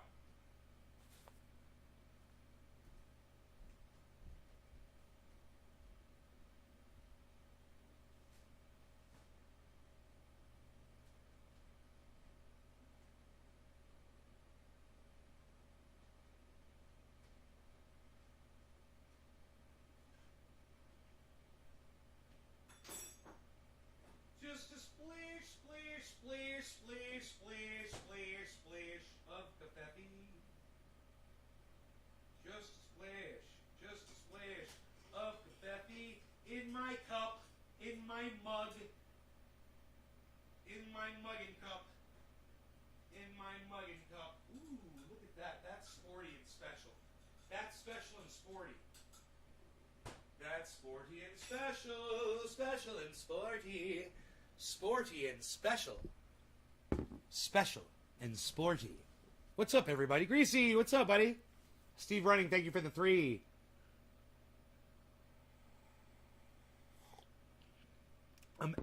I'm actively getting my first tattoo. Any tips, guys? Greasy, yes. Some triage oil on the tattoo to keep it from hurting you. To take the pain away after you get the tattoo. Triage oil. Call it tattoo oil, bro. You need some fucking tat oil, bro. You need some tat oil, bro. Look, that's one that's got still one of those old stickers for the California regulations back in the day. Is in compliance with California Prop, blah, blah, blah, whatever. Fuck that legal shit. Mumbo jumbo. That's history right there, son. Remember when they used to regulate cannabis before Nate became president of the world? I never got one, but best advice, don't get near anyone just in case they decide to tap you on that area. I never got one.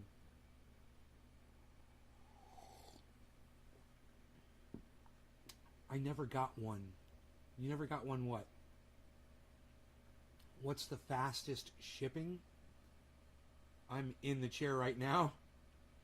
The fastest shipping, Greasy, is you ordering it and me getting it out in the mail today for you. I'll get it out in today's mail.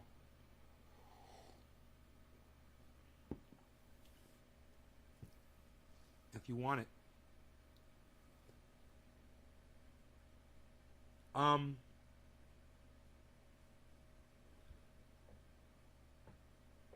Is 4.75 an eighth?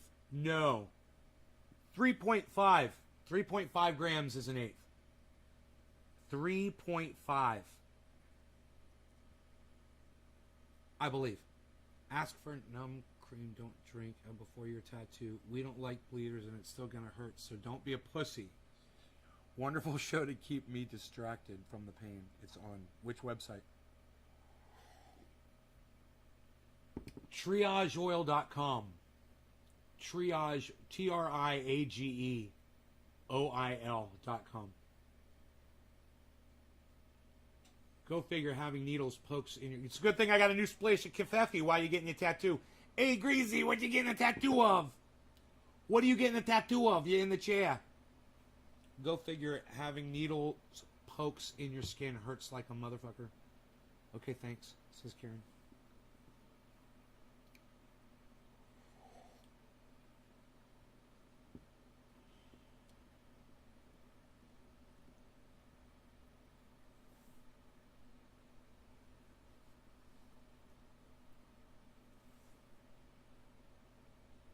Super Size Me. That was a good movie. So, did we cover everything? We covered Dusty and Jimmy Dore. I hope I defended Jimmy Dore enough. Let me summarize it for you guys. All right, I'm gonna fucking summarize this. So, I think that Dusty has and Sam Cedar have excellent criticism of both me and Jimmy Dore. Okay, excellent criticism. At the same time, I think they've got a blind spot when it comes to Hillary Clinton. And if they didn't, they'd have just as much of a struggle with this issue as Jimmy and I have with it.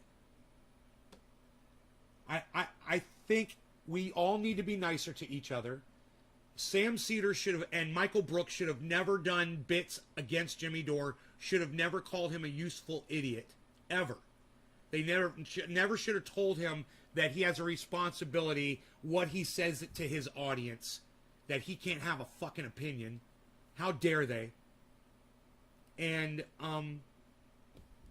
that we all need to get along and be sweet to each other, because really we need to work together if we want Medicare for all, because who cares if it's Republicans or Democrats or whoever, the third party or whatever, that gets it for everybody. Everyone should have it, and people shouldn't be miserable. So, can't we all just get along? That's my point. Can't we all just get along and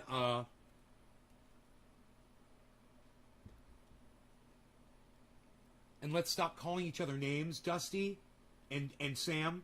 Jimmy doesn't call you guys names. For the most part, he doesn't.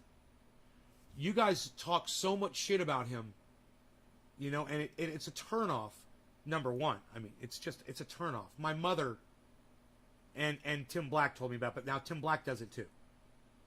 But you stop bashing each other, and you stop with the name calling, and understand that you don't control what goes on. None of us control what goes on from an audience perspective, what goes on in politics. And this is more for entertainment. And don't take it as personally when someone has a differing opinion, and stop the name calling. Stop the name calling just because you disagree with Jimmy.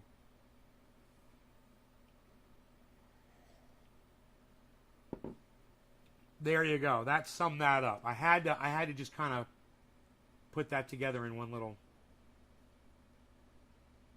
I hope that was fair. Does that sound right? After what? See, you guys don't know the history, and I do, and it's kind of not fair. If you had heard Michael Brooks and Sam Cedar bash Jimmy Dore, and you already heard Dusty name call Jimmy Dore in this segment, so there's no doubt that goes on from Dusty. But I'm telling you that Sam Cedar's done it too, and so did Michael Brooks. They're not angels, and they're not innocent in all of this. And, wow, I'm still talking about it, man. You guys want me to move on? I think I should move on, man, to something.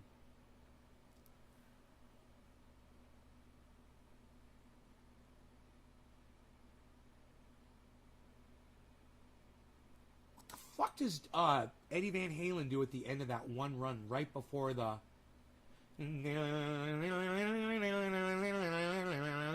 Right before that, he goes, wow, wow, wow, wow, wow, wow. What the fuck is that? I gotta listen to that. I just heard it in my head, and I'm like, I don't ever do that.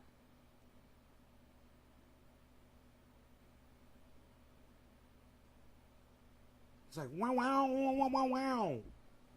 Wow, wow, wow, wow, wow, wow. Something like that. I got new guitar picks. All I need is new strings, but I got new picks. I got the strings here. I just got to get off my ass and put new strings on. But all my guitars have strings on them. I'm just saying, they all got strings on them. They all got strings on them. All my guitars got strings on them. All my guitars got strings on them. This pack is sealed. Don't worry, it's sealed. Don't worry, it's sealed. That's exactly where their pack should be right there. I've got an update for you guys from the grow. I was going to show you the grow, as a matter of fact. You want to see the grow, bruh? Trying to watch my bandwidth to keep my That's why I haven't been going in the Discord server. I need to see if I have enough bandwidth to make it to the end of my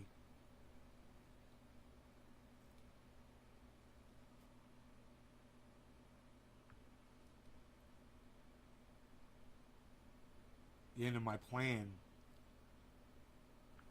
Dude, I got a update for you, bruh.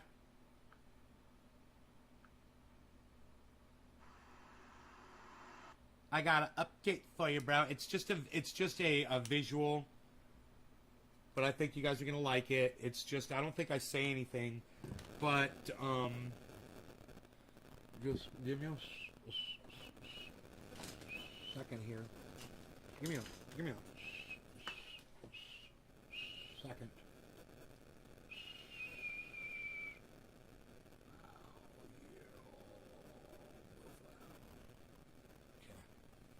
It's yellow because I've got the lights on.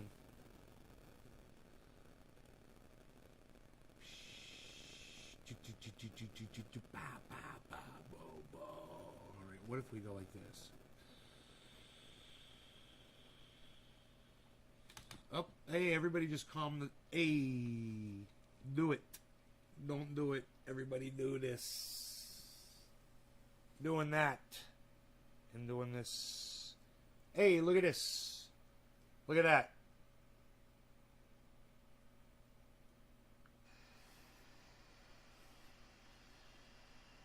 It's just the sound of fans. The sound of fans.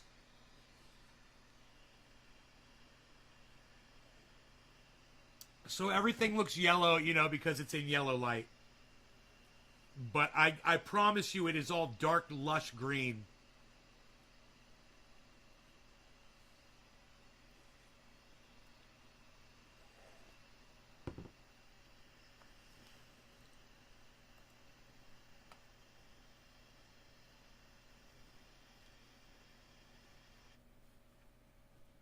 Now, and there's the live shot of my outdoor grow.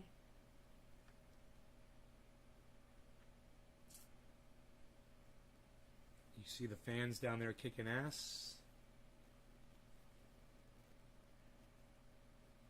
And I might want to turn that fan a little bit to the left. Yeah, let's do that. So it moves the plant number 1 a little bit more. It's not moving the plant. It's just moving a little bit of the branch there.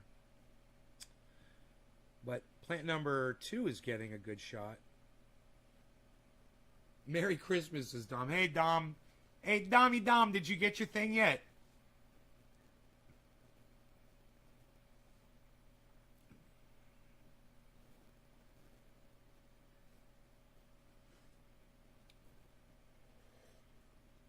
Hey, Skull, can we call it cannabis on my live stream, bro?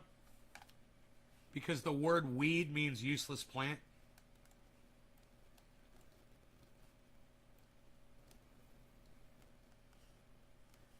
Look what's going on back there. You're getting 2 shots. Hey, look at this.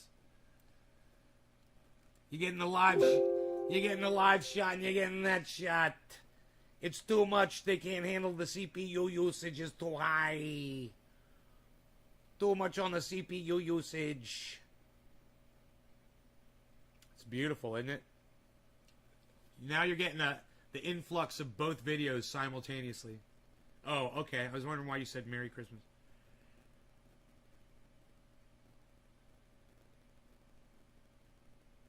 Hey, Nikolai. Bring you some. Right on, buddy. It's fun watching that video go back and forth, isn't it? When does it loop? When's the loop? Hey, when's it going to loop? I want to see the click over when it loops. We get the circle of death when I ask, hey, Dick, did it just loop? Did it just loop right there? Was that it? I don't know.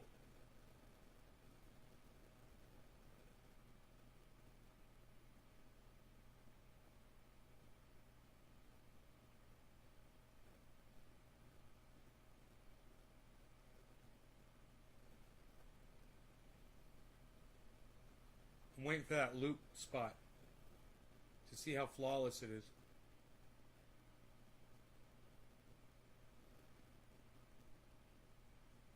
Here it comes. Yeah, there it is. That's not bad, man. That loop, I was almost in the exact same spot when I started that video from when I finished it. That's pretty goddamn cool.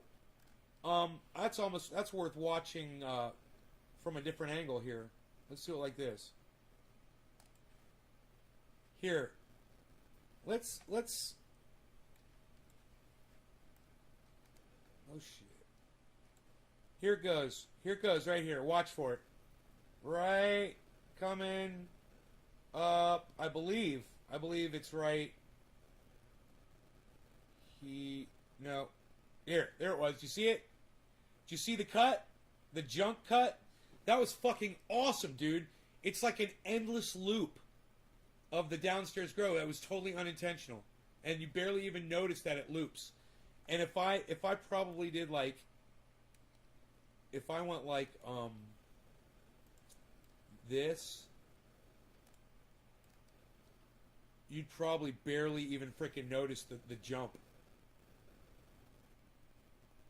Can I get you in live? No, Nikolai, I can't get you in live. I cannot. Okay, here goes the jump. Watch this. Boom, there it is. Nice, huh? Pretty smooth, man. It's some pretty smooth, unintentional shit right there. I love pretty smooth, unintentional shit when it happens, man. It's fucking awesome. Pretty smooth, unintentional shit. Pretty smooth, unintentional shit.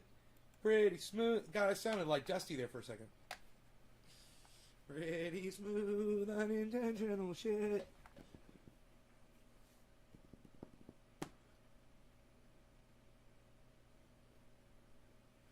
I'm ripping it out right now. Bleeding heart vine? Really? Invasive and indestructible.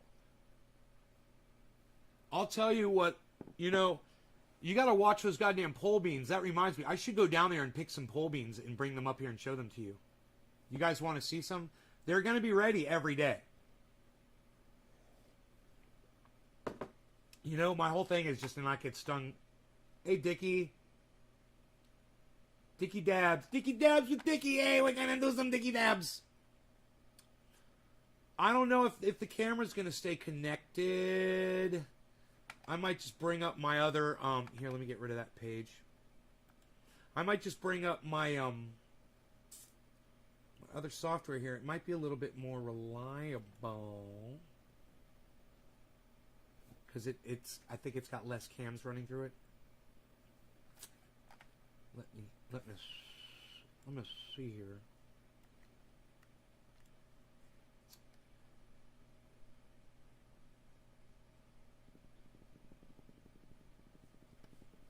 This one's a nice big clear shot.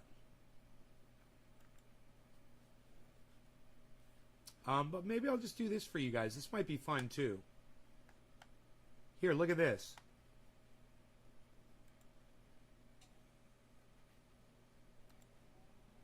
Peflau.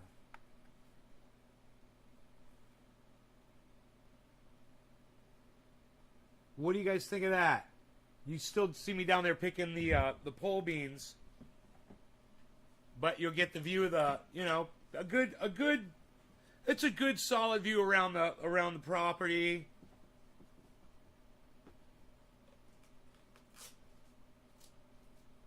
Pretty cool, huh? Pretty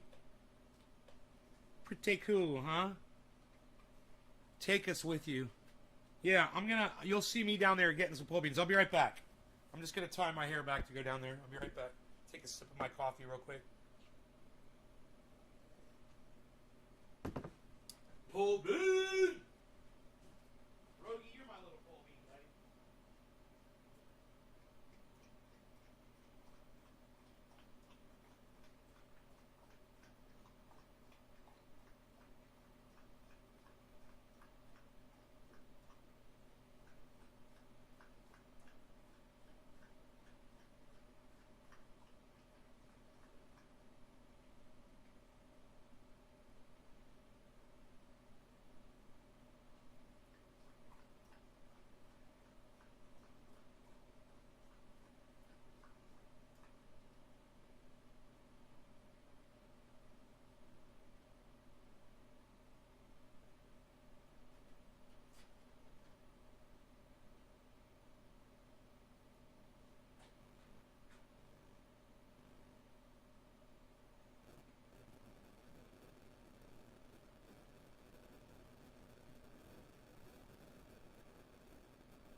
Dude.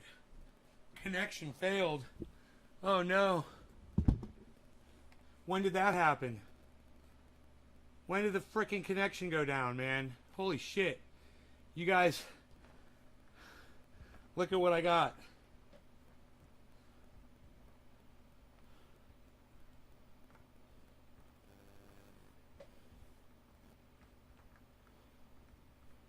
I thought I was going to go down there and get like a few.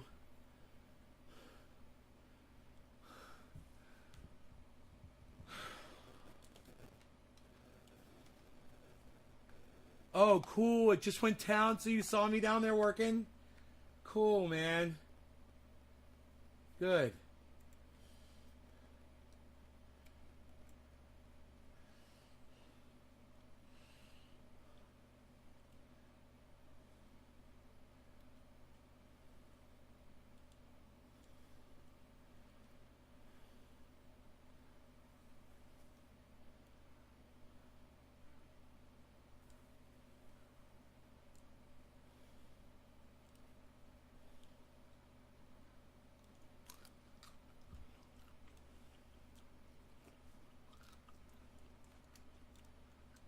Pull beans.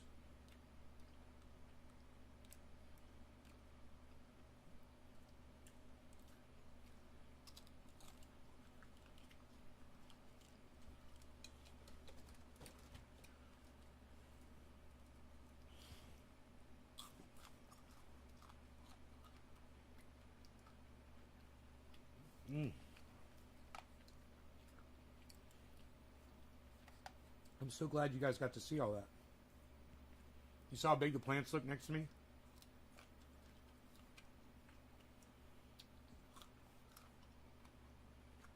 They're addicting as hell.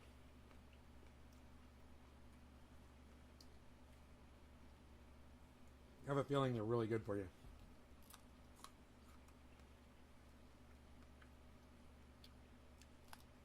The trick is to get them before they get too big, because they'll get bigger.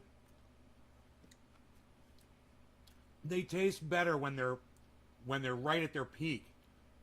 They get bigger, the seeds start turning white and they get hard inside. Not as good. You can still eat the seeds, but it's not as good like when it's like this.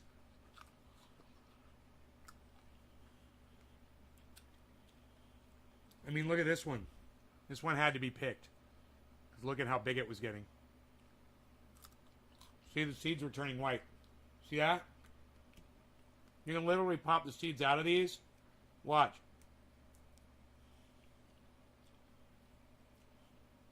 There's a seed right there. Delicious. They're bitter. Oh, if they get too big, they're bitter. Really? I don't know if I remember that. Oh man, the small one's so nice.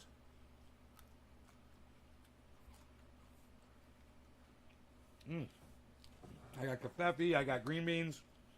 Hey, you can eat these any time of day. It can be breakfast. It doesn't matter. There's no rules, man, in survival. You know? You eat what you find and you eat it, you know? When it's fresh, right then and there.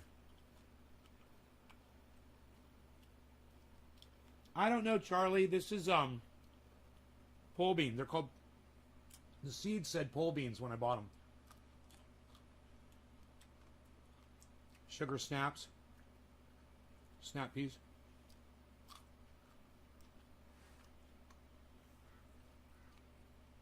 They're so freaking good. Yeah, Rogie loves these things. Here, watch. Well, yeah, I don't know if he's as excited about them now as he used to be. You want pole bean? Pole bean? Pole bean? Pole bean, Rogie?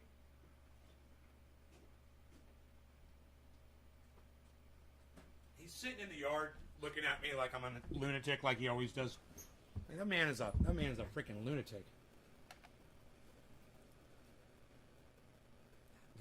freaking lunatic, man. Yeah, I'm mowing right through 'em, man. This is my food.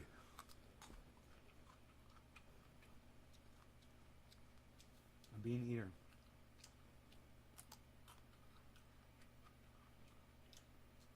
Like a weed eater.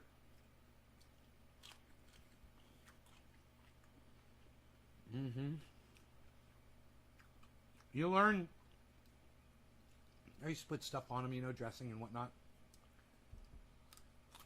When you grow them right, man, the flavor is so freaking good.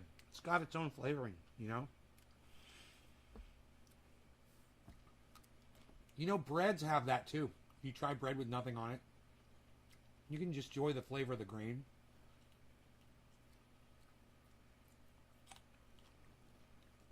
It's crazy.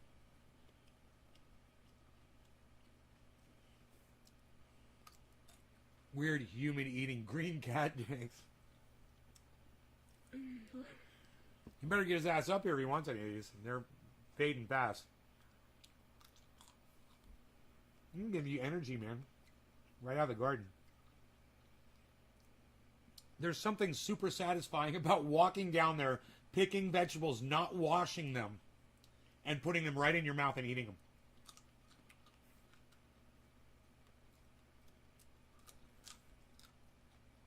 I don't have a lot of bugs crawling around in there. But I did see some spider mites on plant number 1. I gotta fucking spray that shit and make sure they're fucking dead. So, I think I'm gonna go with some more Organicide.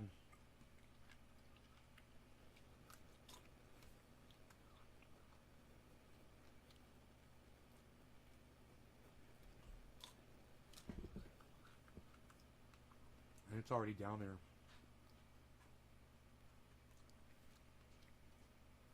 I was trying something different.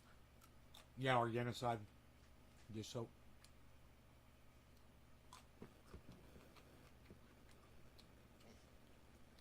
Oh, look who's here.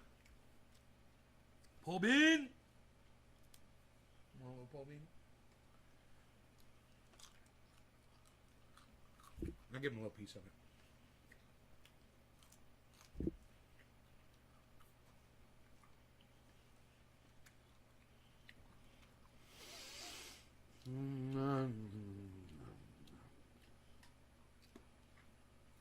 I gotta say, just raw, man.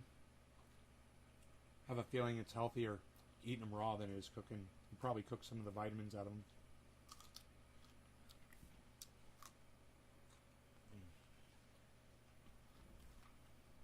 Rogi's loving it. Beasel's eating. Oh yeah. Big old piece. Juicy and crunchy. Daddy eats this too. You like that. Rogi likes it.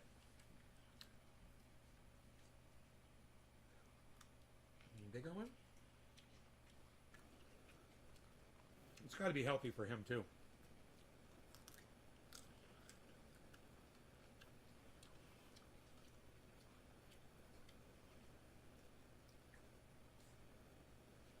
I told him, I showed him the pole. I went over to the balcony and I showed him. I was like, nom, nom, nom. I showed him I was eating pole beans. So he eventually came up.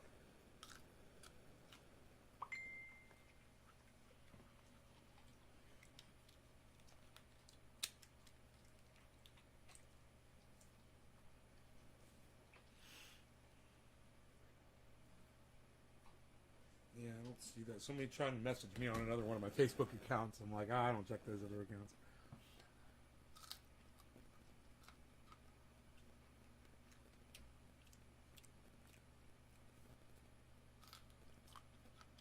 Iceman's still here, or did he leave? What day is today? Is it a weekday? Today's Saturday? Iceman! Yo, Iceman! Yo, Iceman! I only got 2 beans left, bro. Rogi got sick of it. Rogi and I stopped eating at the exact same time. Yo, Iceman! It's fucking Saturday. Where's Iceman? Iceman. Yo, Iceman.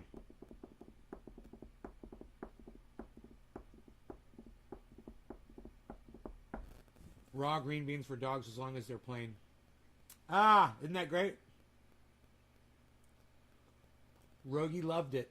Rogie eats everything. That's why he eats rocks, so I figure green beans are fine. You know? He's eaten ribbon before, string, fuck you name it, dude. This dog, he will eat fucking anything. He'll just swallow it down. Dude, when he was a puppy, he was so bad. Iron Lungs McGee warned me. He's like, they eat everything, bro. They will eat rocks. I couldn't imagine it until I watched Rogan do it one day. I saw him pick up a rock. I was like, oh, he's playing with a rock. And he just goes, gulp. And I'm like, no, don't do that. What are you doing? That is not food. That is a rock. Why are you fucking eating it? They call them Chinese long beans. Rogie's so cute. I love you, Rogie.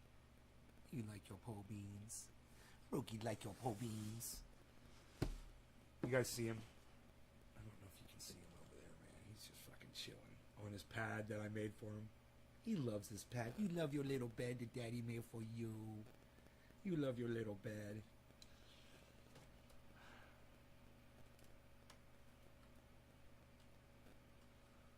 It's pretty outside today, isn't it? Look at that. Let me let you guys see a little bit more outside that direction. Isn't that nice? It's a nice view. You get a nice view out there. Look at that.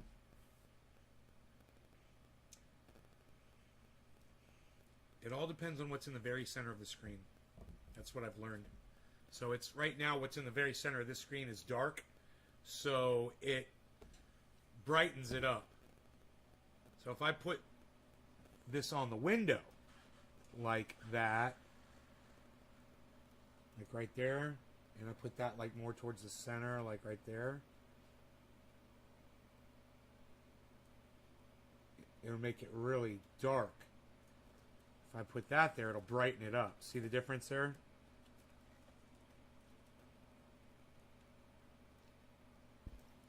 Interesting. Very, very interesting. This way, that way, the other way.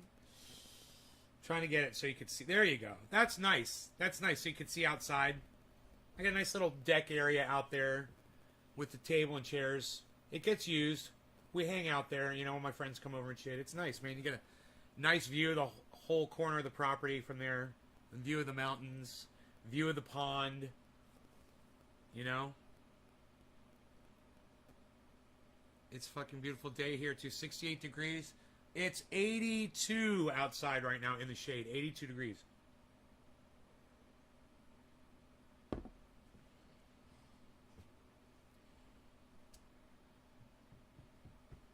My portfolio is at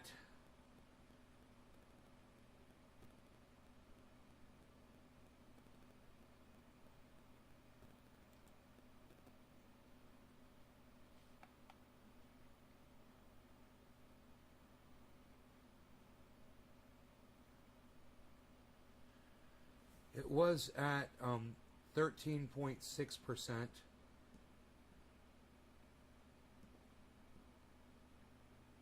That's 13.75 now. Since the last refresh. So I just went up like $500, which is nice. Bitcoin is at 49,942. But what's crazy, guys, is Ethereum today. Ethereum is $3,888 right now, everybody. I think we topped at a fucking $4,000 Ethereum. I believe. I don't know. But we're close as fuck to $4,000 Ethereum. Think about that. My buy-in on Ethereum is $1,700, and it's at almost $4,000 now. So Ethereum has just been shockingly good today. Whoa, Matic has exploded, guys. Polygon Matic, $1.64. Finally. It's finally over that $1.61 where I was telling you guys to buy it at. So if you bought Polygon Matic at $1.61 or less, you're fucking loving it today. You're welcome. That was me that told you to do that. You can go back and see it on my show. Let's hope it keeps going up. It's looking good. I don't know why Polygon Matic is doing so good today. But it's great to see. It's great to see.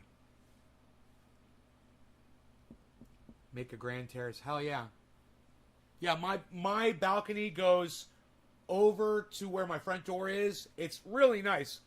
But I would love to put an upper balcony with stairs going up to it and then having it to go wrap around the entire fucking home and then stairs going up to the roof as well with a deck up there. That would be fucking amazing. And you know, Mark could build that for me. That'd be bad as fuck.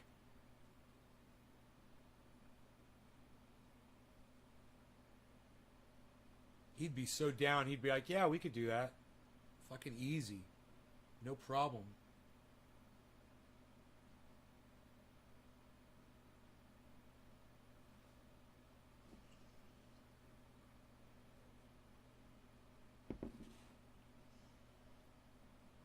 I'm going to my friend's wedding. It will be awesome out in the country, so you have to worry about someone calling the cops. Yeah, nice. You just have to worry about catching COVID, Margie. You know? Fucking weddings, man. Everyone thinks they have to actually be there to witness a wedding. You're indoctrinated. Everybody's indoctrinated. This is all indoctrination. Put in another exterior door. Neighbor was the architect of the Taj Mahal. The home had a dome-shaped roof like a nursing. Huh.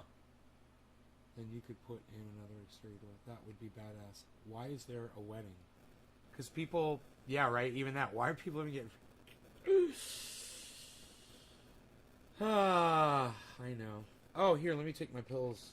My pills! My pills! My pills! I'm waiting for me to have my heart attack, man. Any day now. I'm not taking my blood pressure medication. Haven't taken it in months. So I figure any day I'll be talking to Elizabeth. The big one's here, Elizabeth, the big one. Water.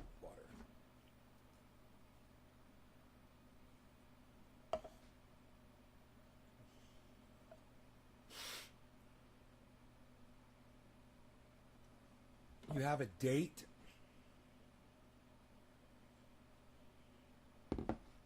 Weddings are for tax purposes. Yeah.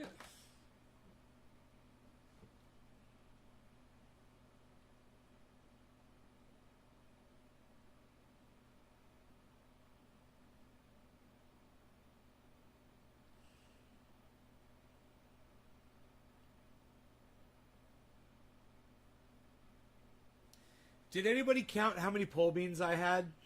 I never counted them. I wonder how many there were. There's only 2 left.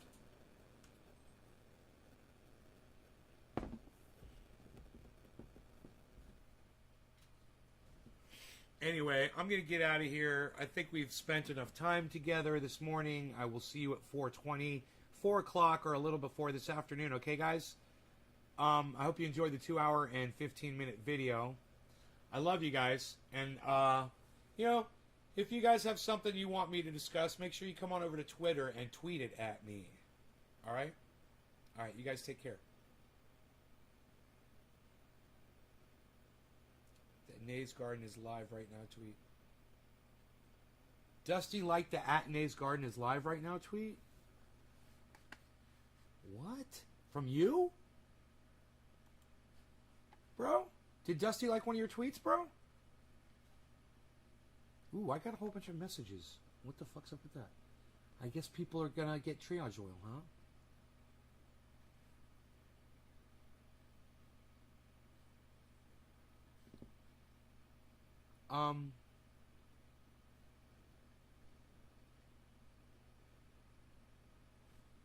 don't I see it yet? Dusty Smith and 2 others liked my tweet. Twitter grew quarterly revenue growth of 20% of $1 billion. They aren't going anywhere, folks. Dusty Smith liked my tweet?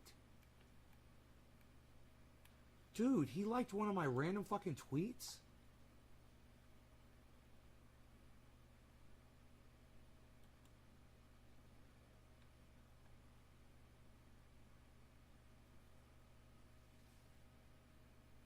Dude, Dusty Smith liked one of my random tweets. I fucking love him so much, man. Oh my god. Oh, Rox is getting goddamn oil. Rox is getting oil. Independent left. Sent me the videos slider in each edition. What? All my videos are? Oh my god. I fucking love you.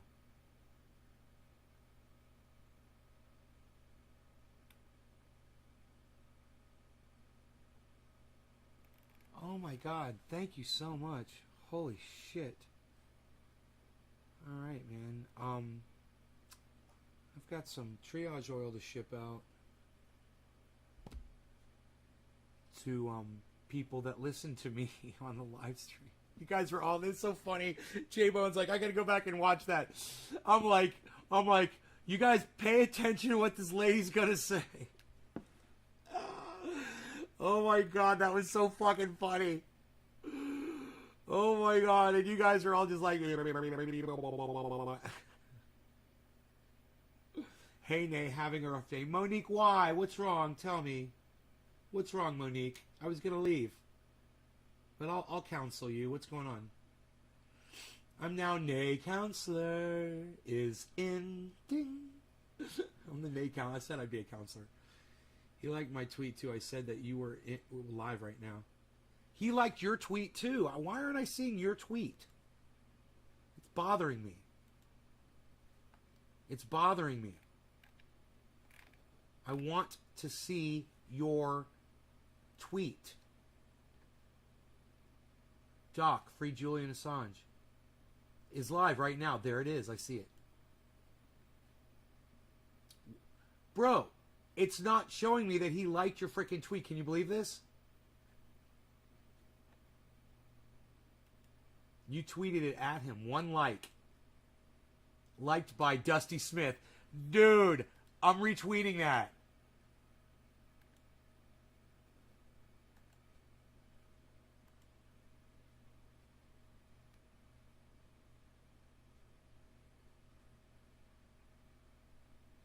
Kitty cat love.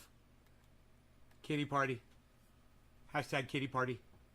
Dude, everybody should tweet hashtag kitty party at Dusty. And let me explain something to you about Dusty Smith. Okay. He's got a little bit of a blind spot. And I'm sure I do too. And I'm sure everybody's got a little bit of a blind spot. Right? And that's fine. But man, he makes up for it in his love for animals. I'm picking up that dude that flew in from Bahamas and a guy yelled at me and scared rescue dog and it ran away for 4 hours. Oh, what a day. Did you find the dog, Moni? You found the dog, though. So it's not so bad. You found the dog. When the dog bites, when the bee stings, when I'm feeling sad, I simply remember my favorite things, and then my dog comes home, and I'm glad. See, your dog came home. That's fucking awesome. So, it's not so bad. Now, it's all over. Yay. Okay, good. The nightmare has ended. Okay. You guys are lucky I still got coffee in this cup. Anyway, Cult of Dusty is fucking awesome, man. I wonder if he's watching the show. I want to go over there and fucking talk to him so bad, man. I can't wait for him to go on Twitch so we can do that. Because, you know, what he says about Jimmy Dore is true. It's hard to you know, debate facts. And he's going to bring facts. And he's not really going to straw man. He's going to bring facts and going to make his fucking point. And I just want him to realize how important Jimmy Dore is in the Medicare for All community.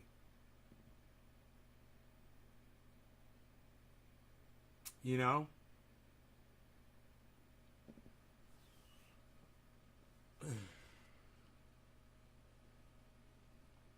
God, man. Hillary Clinton didn't want to do Medicare for all, you know?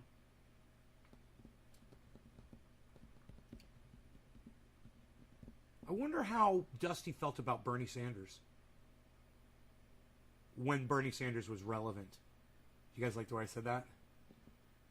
Good, I'm glad you're doing better. You lost your glasses when running after the dog. Oh, well, you're doing just fine, Monique. Did you see the video he posted about the extremist anti-vax and mask people? Which one, bro? Which one, man? He posts a lot of videos about those kinds of people all the time, man. I watched his short uploads about,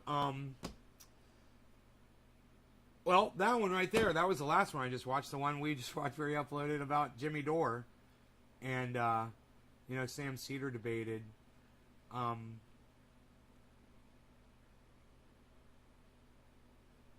You know, Sam Cedar makes good points, but he'd win me over a lot more if he wouldn't attack Jimmy Dore at a high school level, you know, which is what he does. He throws mud at Jimmy Dore instead of just sticking to debating, which he does great. I don't understand why he just doesn't remain an adult and stick to debating. You know, these guys, all of these podcasters, I bet they're all praying that I never start taking this shit seriously. And then I stop with the whole, you know, your mom's a cunt thing.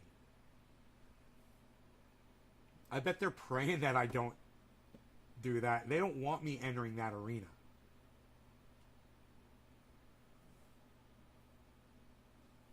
You know, it's like you're really good at one martial art and you're going to go into a ring with somebody who's good at every single fucking martial art, every single way to fight. All the way from street fighting all the way up to, you know, kickboxing and everything in fucking between. And that's where I'm going to come from because I'm, like I said, I don't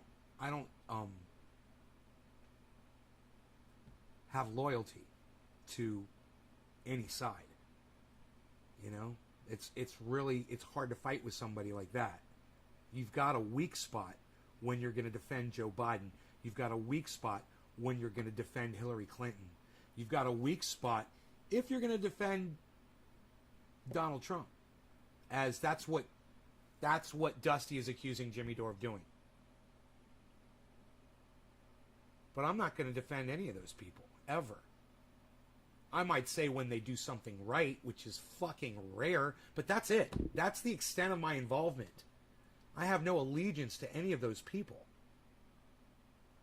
You know, and I used to have allegiance to Bernie Sanders, and I no longer do. You know?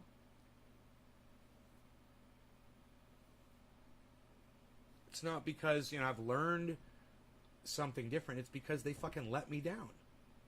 You know, they promised this, they promised that. They proved time and time again that they aren't going to do it. Why would you fucking let up, man? Why did you fucking give up? You gave up for everybody, Bernie. You know, you gave up for everybody. Now you've got people celebrating not being evicted from their homes for a couple extra months. That's a win. Hey, what's so? Feel good today. Svik DK, what's up, Svik? How are you, buddy? Welcome to the show. You're in Denmark, huh?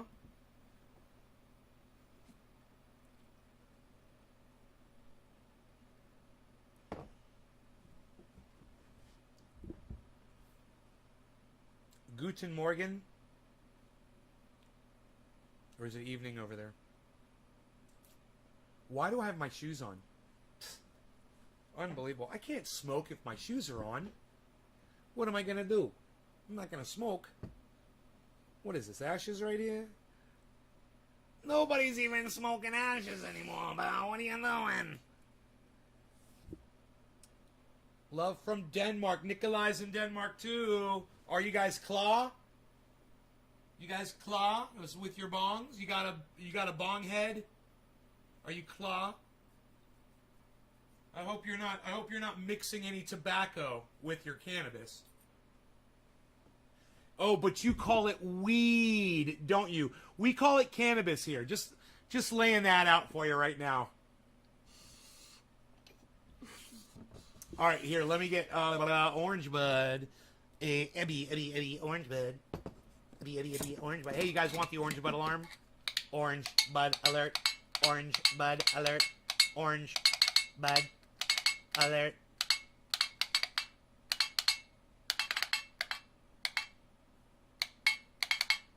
Orange bud. In Morse code. Orange bud alert. Orange bud alert. Orange bud alert. Orange bud. Orange bud alert. Orange bud. Orange bud alert. Dude, Dusty said this new game is coming out on Twitch this week, and that I will be welcome to join him on Twitch and discuss Jimmy Dore. Now, I want to talk about way more than Jimmy Dore, and I'm not talking about debating. I agree with Dusty on almost everything he always talks about, and I just love the man, and I just want to talk to him, you know, have a conversation with him. Just talk to him about, you know, things I've learned along the way. Talk to him about the way he's been subverted on YouTube. Talk to him about, you know, living off grid and organic growing and, you know, growing your own vegetables and just being able to eat them. And, you know, his love of animals. He's the man's got my fucking heart. And you know, when I didn't watch him anymore, I didn't realize everything about him. I didn't know he was running a pet rescue. And that would have helped a little bit, and I probably would have reached out to him more. But I did leave posts on his YouTube channel saying, dude, I'm not going to watch you anymore because you've become a racist, or you're saying racist shit, and blah, blah. And that was years ago. And he's totally not like that anymore, man. He's not like that anymore. And I fucking love that growth. And I love the persona that he portrays on his show. And I love the voice. Dude, he's so fucking funny. His segments are so fucking great. You know? His segments are amazing. It's like every segment, you're so excited. Like, oh, great, he's got a fucking another segment coming. And his segments are so funny. So, I'm really looking forward to having that conversation with him, and I hope he realizes that I have no animosity towards him ever at all. Especially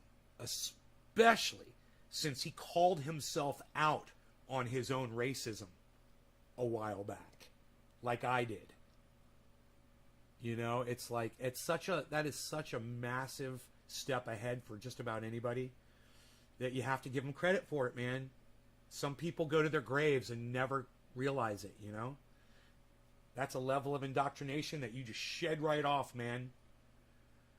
Opens your eyes up to other levels of indoctrination that you might not be so comfortable with either, you know? Unlike Russell Brand, hail to the Queen, and the Queen is so perfect. Whatever. Hail to the Queen. With his pomp and circumstance bullshit. Alright. Anyway. Dude. I want to do this bong rip. I want to dedicate this bong rip to all of the cats at Dusty's Rescue. CC, you know, He's got a bunch of other ones whose names I can't remember. He knows all their freaking names. He names them all. He's like, and I'm like, okay, there's CC. I remember that one. Who used to be racist? Me. I used to be racist, Hyatt. I used to be racist.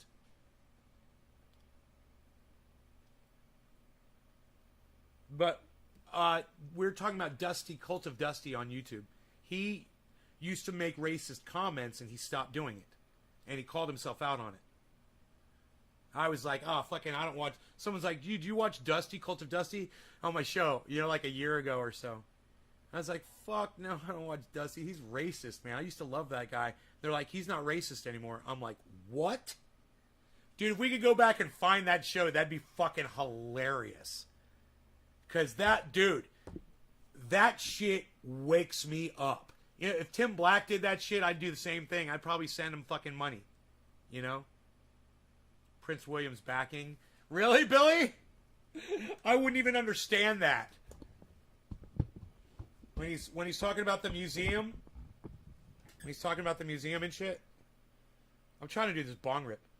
What did I used to say? What did Dusty used to say? Well, one of the things that Dusty used to do on his show, and he would mock black people, and this was probably more subconsciously, but when he would talk like someone who was black, he would mock the way they speak. That was the thing that really pissed me off. That was the thing that made me stop watching him. I'm like, you can't do caricatures of black people on your show, bro. You know? Your white ass can't get away with that shit. Not with me. You know, it's just it's the equivalent of wearing blackface. Or telling racist jokes, or using words that might not be as hardcore unaccepted as the N-word when talking about black people, but maybe finding words that are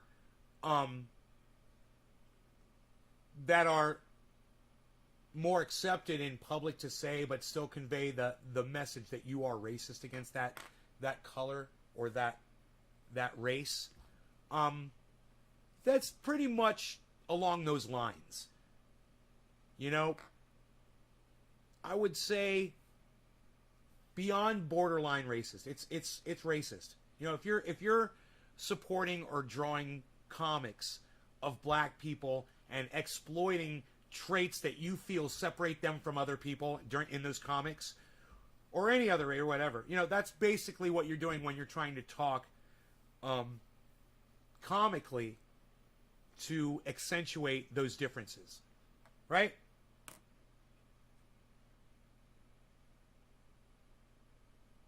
And doing it in a mocking way as well. When you're not just imitating somebody, or you're not just doing it as straight fucking humor in a joke without a racist intent. For instance, excuse me, waiter, have you tasted the soup? Yeah, it's an old Jewish man, you know, but you're doing that in a joking, loving way, and you're not poking fun at Jews by doing that impression. You know, you're doing comedy. You know, he would do it along the lines of just trying to act like someone who was black that was doing something illegal, like someone breaking the law, you know, and he would talk in their voice, and it was bad, man. You go back and watch his old shit, and you'll see exactly what I'm talking about. He's still in the royal family, unlike his brother. He's second in line, throne will die soon. So if Russell got the royal family on his side, the future king will be about Russell's age. Guess who'll be best buds? I guess that means a lot to him. It means shit to me. That's not the guy who's the fucking running around child molester dude, right? Taking trips to the island and shit. Violate the NAP, freedom of speech. Joe Smith. You don't violate the NAP.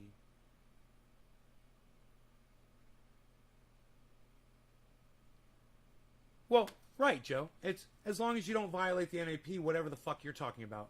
I'm not talking about that. I'm talking about from a personal perspective. To me, I perceived that as something I didn't want to be exposed to. So I stopped watching Cult of Dusty for years.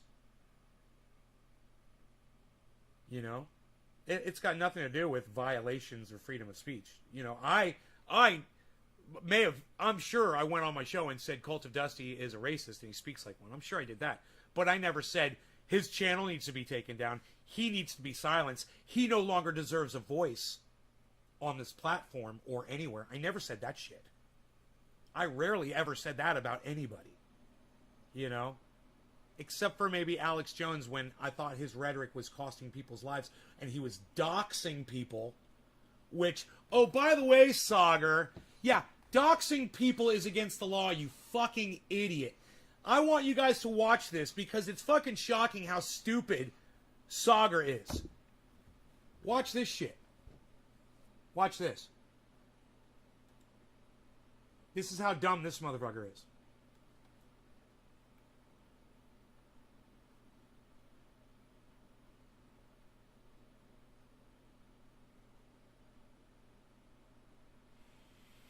You know, Cult of Dusty talks about Joe Rogan, too, and we could talk about that as well.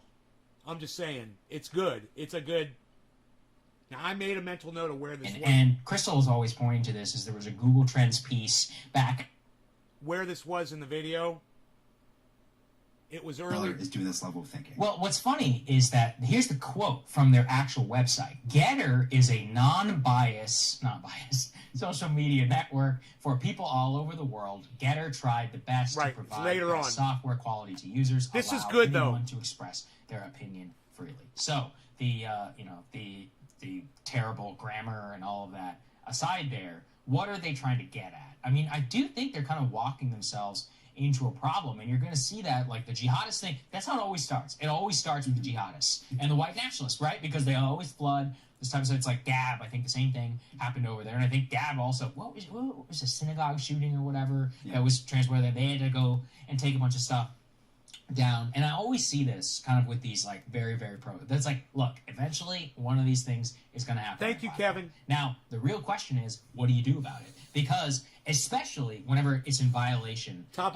federal law, like that is where you especially have to say, okay, like this is going to be a real problem for us. I don't think they have any problems necessarily taking that down, but you know, there's a reason that most people say you shouldn't advocate for violence, right, on a platform. And actually, I mean, that is technically, it's dubious as I understand it, but it could be legal. Or you could, you know, if you're insinuating it, or like you post somebody's, there's nothing illegal, I think, about posting somebody's address. It's like, just so you know, like that's happening. But obviously,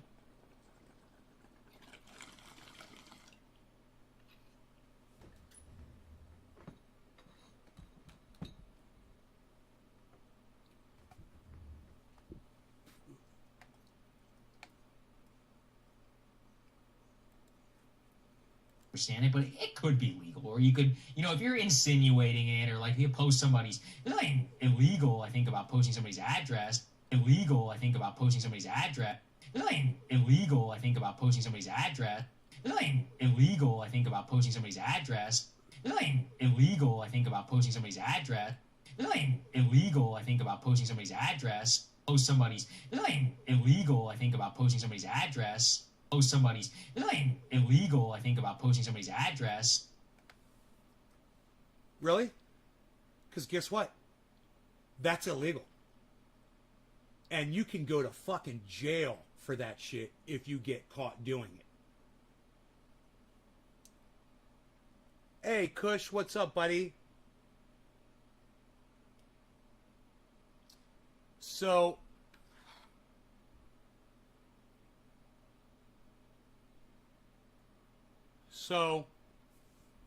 he's giving legal advice to his audience and doesn't even know what the fucking law is.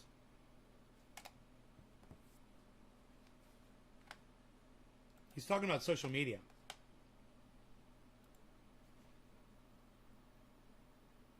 And he says there's nothing illegal about posting somebody's address. This motherfucker thinks he's a goddamn legal expert. He does not understand the law. He doesn't even use Google to look up his own bullshit and then come back and tell his audience, give them the retraction that they fucking deserve.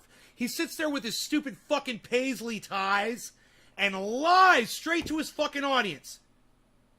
I'm just saying, man, you know, it's fucking important. That's important.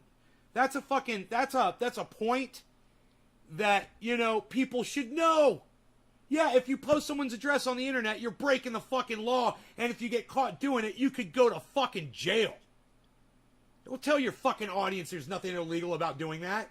Do you guys want to hear this fucking dumbass say it again? Or you guys heard it, right?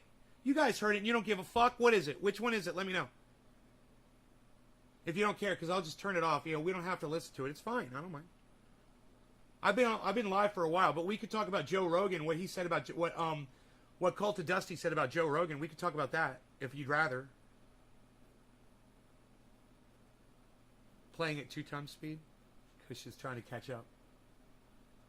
Most crimes for doxing that are charged under this statute are misdemeanors in the first degree.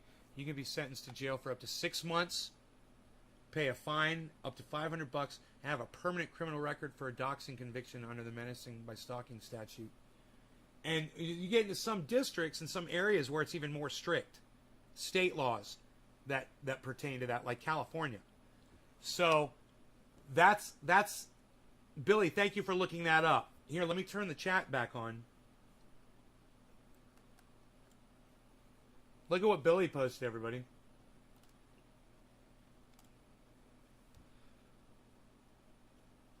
There you go. You know, I don't understand why Sauger's so fucking why he's so ill-informed, why he's so stupid, and why he just makes shit up. He just pulls it out of his ass, and he's such a fucking Republican. He's literally just trying to protect Republicans right now who do shit like that. You know, and look at the way he's sitting there with his fucking hands like this. Like, it's so fucking perfect. Look at this. This is hilarious. Is that hilarious? Is that hilarious, the way he looks right there? He looks like a Tyrannosaurus Rex. These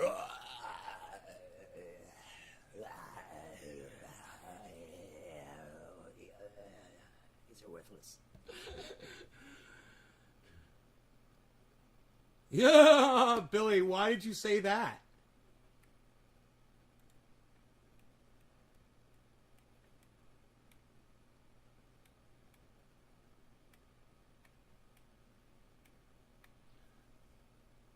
No, he's just he's in Denmark, bro. I understand that too. It's English probably isn't his first language. Give him credit for even hanging with us. You weren't playing Ryan Falk right. About 5 minutes ago, you weren't playing.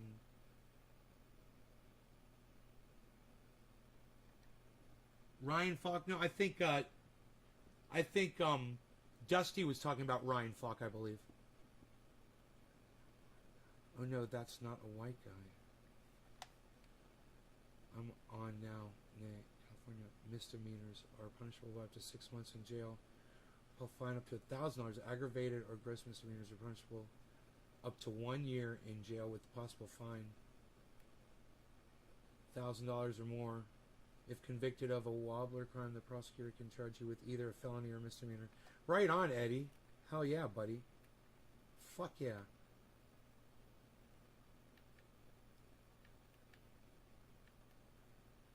Ryan has a deeper voice anyhow. The dickweed laughs at my serious comments. It's annoying. God, well, you know me. Yeah, he doesn't understand though, Billy. Understand?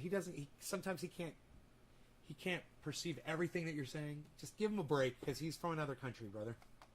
Just so you know, man. You know, his English might not be perfect. Just so you know. Here, let's get... Do we want to get rid of this, or do we want to hear him say this again?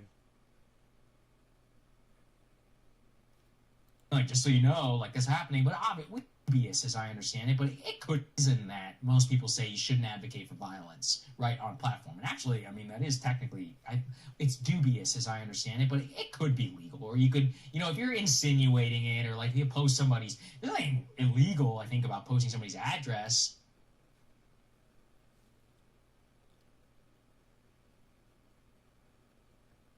He said it. I mean, like a fucking idiot. There's nothing illegal about posting somebody's address.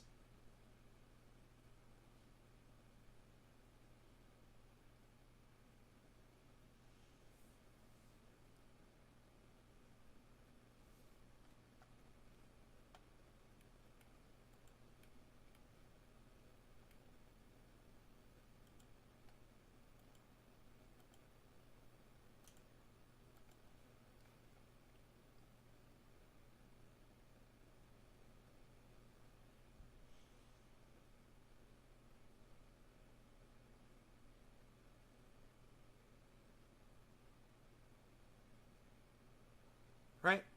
Thank you. Thank you. Exactly, guys. He doesn't know, but he sits there and acts like he understands the law. Oh, there's nothing wrong with doing something that illegal. He looks at the fucking camera. I want to look at that again.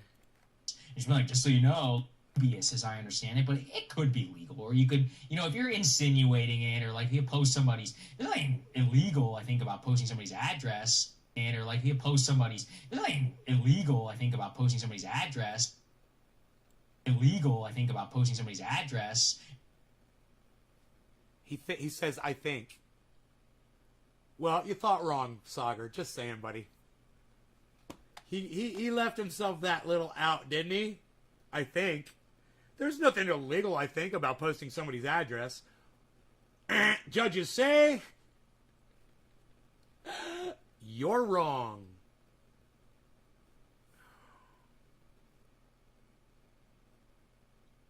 You can face up to 5 years in jail, receive Class 2 felony for posting private information. Fines can range from $1,000 to $5,000. You know? Isn't that hilarious?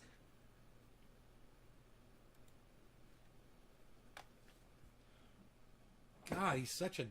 This is a news guy? He's got his head so far up his ass, he doesn't know what's going on around him. And this is somebody that's supposed to bring people the news. Oh, man, he's just fucking... Dude, it just gets worse and worse with that guy.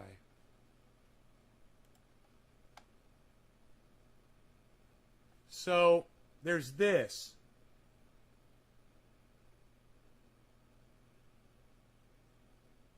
There's this. We kind of got to talk about this. Plague rats all over the goddamn place. So first off, September 2nd, here's Joe Rogan going on his show and explaining he's probably not going to get the coronavirus. And let me just say, dude, Dusty was fucking in fantastic form last night when he was doing his show. Holy shit, dude. I was like, dude, he's so energetic. I was like, man, that motherfucker's on like 8 cups of coffee. Spoiler alerts! Can you guess how this ends? Oh, so like either you're going to be vaccinated and not get it, or you might get it with Delta, and there's or you can be unvaccinated and not get it too. That's not going to be the case for unless you're a hermit and never, it's eventually going to. I've been exposed to it many times and I haven't gotten it. Oh, okay. Listen to how arrogant he sounded when he said that. Can we go back and hear the arrogance of Joe Rogan when he said that? Like, this anecdotal evidence that he's been exposed to it how many times? From who? But many times, and I haven't. Many times? By who? Who exposed you? Who are all the people that exposed Joe Rogan to COVID? I'm kind of wondering. How many instances can he name where he was literally exposed to COVID? Eventually going to. I've been exposed to it many times. Just because he knows someone who caught it and he was with them a few days before doesn't mean he was exposed to it. And that's what he's going by. Well, you must have had it when you were with me. Not necessarily, Joe. Were you guys making out? Were you guys breathing in each other's faces? Were you guys swapping sweat? Were you using the same exercise equipment and not wiping it off? Maybe you were, maybe you weren't. Were you wearing masks? I doubt it. And I haven't gotten it. Oh, okay. 1 week later. So what do you guys think happened? Anybody know? He got COVID. You don't have to be vaccinated. You might not get it. And here he is last January explaining why he's not going to get vaccinated. It's because it's not tested, y'all. If I felt like I needed it, But I just feel like if you maintain your health, and I think for some people it's important. I think for some people it's good. Are they gonna make people take it in order to go overseas? I'm worried about that. Hey, ask Oscar De La Hoya, who was literally in training for a professional boxing match, caught COVID, and is now in a hospital bed with barely any voice to even make a 20-second recording. I think he lasted 22 seconds. Oscar De La Hoya lasted 22 seconds making a fucking TikTok video. Joe, Mr. fucking scientist, I'm gonna have to agree with Dusty here. I don't like that. I don't like needles. That's I don't like. But I don't also want. You don't like needles? Well, what about whenever you're getting surgery and they need to put you under? You don't like needles? Well, what about whenever you get your children vaccinated when they're born? What about when you need to get some kind of a shot at the doctors for any fucking reason? You don't like needles? What are you, a fucking pussy? What do you mean you don't like needles? You motherfuckers that don't like needles, you need to get the fuck over it. Let me show you a fucking needle. I'll show you a fucking needle. And all of you have been stung by a fucking, by one of these. I guarantee it. Focus. Focus. Focus. If you want focus, I'm gonna focus. I'm not gonna get you to fucking.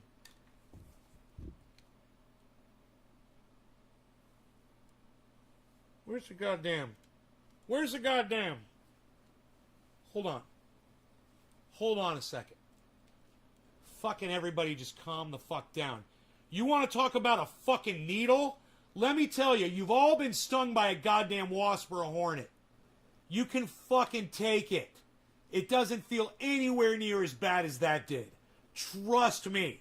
That was painful. You know what's not painful? Getting a little goddamn COVID shot. You won't even notice it. I got 2 of them. I didn't even notice them. It's the easiest thing you'll ever have done.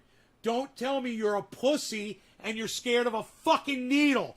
Jesus fucking Christ, you're grown men. You go into a goddamn ring and you fucking punch each other in the face and you say, I don't like needles. I don't like needles. Fucking man the fuck up. Jesus fucking Christ. I don't like needles. I'm a little fucking pussy. But I don't also. I want to know how this. That's I don't like that. I don't like needles. I don't like needles. I don't like needles. Pussy! I don't like needles. Pussy! I don't like needles. You're a fucking pussy! I don't like needles. You're a fucking pussy! I don't like that. I don't like needles. You fucking pussy! Like I don't like needles. You're a pussy! I don't like that. I don't like needles. Man up! About that. I don't like that. I don't like needles. Let me tell you something, man. Needles saved humanity. Man the fuck up, you little bitch! Jesus fucking Christ! Power to the people using Flower Power, what's up? You seem open-minded enough to entertain a hypothetical situation. How would you react to information? How would I react? I wouldn't, because there's 5 billion people who've got it, dude. Alright, it's not a fucking psyop, you idiot. I'm not even going to entertain your little dick theory. Jesus fucking Christ. Dude, you need to be like these motherfuckers and man the fuck up and stop entertaining your little fucking flights of fucking fancy. You fucking freak! How is that? Was that a good answer? But I don't also. I want to know how people fare over X amount of months. Like, what happens in 6 months after the vaccine? How long does it last for? Do you need it again next year? You taking that vaccine? No. Dude, if I needed a vaccine every month to make COVID go away for good so that we could beat it, I would fucking do it. I'm not a fucking pussy. And they're worried about once every 6 fucking months or once a year. Are you fucking kidding me?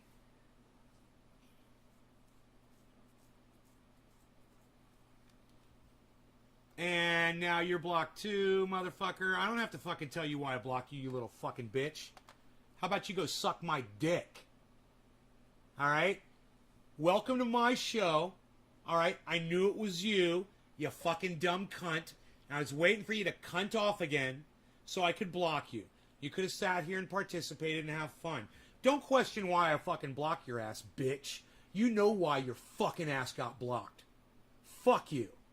I don't have to tell you why. Suck my dick. That's all I got to say to you. No, I mean, I would if I felt like I needed it. That's right, folks. It hasn't been tested enough. He doesn't want experimental medication in his body, except for he's taking every experimental medication now that he claims he got COVID. Great point. Hello, friends. So, I got back from the road Saturday. I got to tell you, I've seen Joe Rogan in all kinds of situations in my life, but my God, he looks downright unattractive. Ladies, answer me. That's fucking sexy-ass motherfucking Joe Rogan. Does he look ill as fuck? Ladies, I want to hear from the ladies. I'm a guy, but I'm just telling, there's no sexiness right there. That guy looks near death. Am I correct, ladies? Let me know. That's what COVID does to you. That's what it did to the mighty Joe Rogan. Oh, who takes such great care of himself, and he has all these, takes all these vitamins, and he's sold on all this bullshit. Wow. Look at him. He looks like he's dying. Night, feeling very weary. Look at him. Shocking, right? Answer me. Any ladies in the house? Any ladies out there in the house?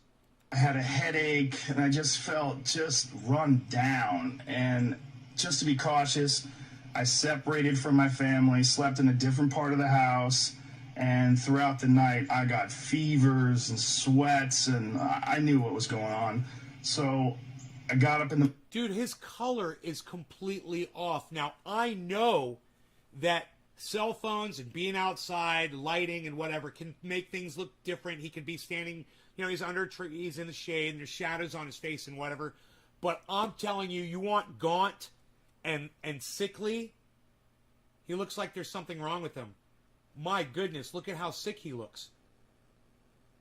You know? In the morning, got tested, and turns out I got COVID. So we immediately threw the kitchen sink at it. We immediately threw the kitchen sink at it. Oh, whatever the fuck, dude. Go get the same goddamn thing that Donald Trump got when he got it. That's the one thing I would recommend you get. That goddamn, was it stem cell fucking... Some kind of a stem cell thing or something that they gave Donald Trump? Some crazy fucking superhuman shit? Make you a fucking super soldier? Kinds of meds. Monoclonal antibodies, ivermectin, Z-Pak, prednisone. So, as always, being incredibly irresponsible with his giant platform. True. Now, Joe Rogan has got the kind of platform that Dusty can go after and say, yeah, this guy influences countless amounts of people. He really does. It's true. I mean, if doctors prescribed you ivermectin, that's cool, but you should immediately tell people, hey, the ivermectin I'm taking was doctor prescribed.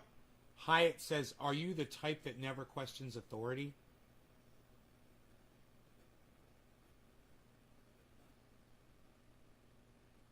You know, I question authority all the time, dude. You watch my fucking show, dumbass? Are you a fucking idiot, Hyatt? It's not the horse dewormer you get at the feed store. You even pay attention to what I say? Dude. And here's the effect. If I've got 2 ballots that I didn't fill out, and I show off the fact that I didn't vote on my show, and those ballots are always there, aren't I questioning authority by not participating in the authority fucking voting system?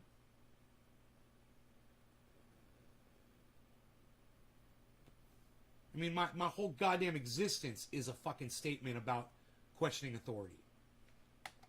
Isn't it? If you're not getting that out of watching my show, you're not paying attention.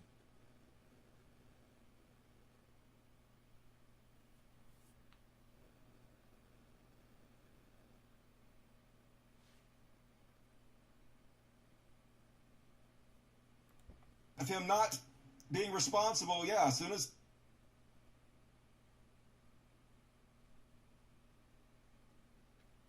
Hey, Hyatt, you stupid fucking cunt. My mother caught COVID. Is it not evidence enough for you that fucking Joe Rogan's got COVID and looks like he's about to fucking die? Jesus fucking Christ. You're you know, when someone like you is fucking presented with the evidence and you sit there and try to argue it, what are you trying to debate? Dude, I don't care how new you are, bro. Joe Rogan looks like he's fucking dying. Do you not see that? Do you not know who Joe Rogan is? You're asking me some of the stupidest fucking questions. And you got this other cunt that's sitting here fucking agreeing with you. Free all. What's up with both of you?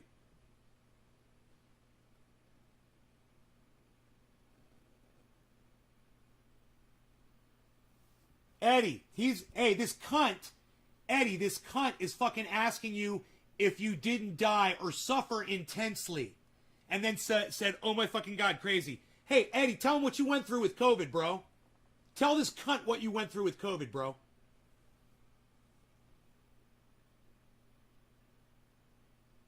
What? No, I'm not, man. You're a stupid fucking cunt, Hyatt. I'm just going to block you. There's no fucking hypothetical here. All right? Go fuck off. There's no hypothetical question here, man. You're just a fucking idiot. Do I buy into the whole COVID thing? What? Yo, get the fuck out of here, you fucking idiot.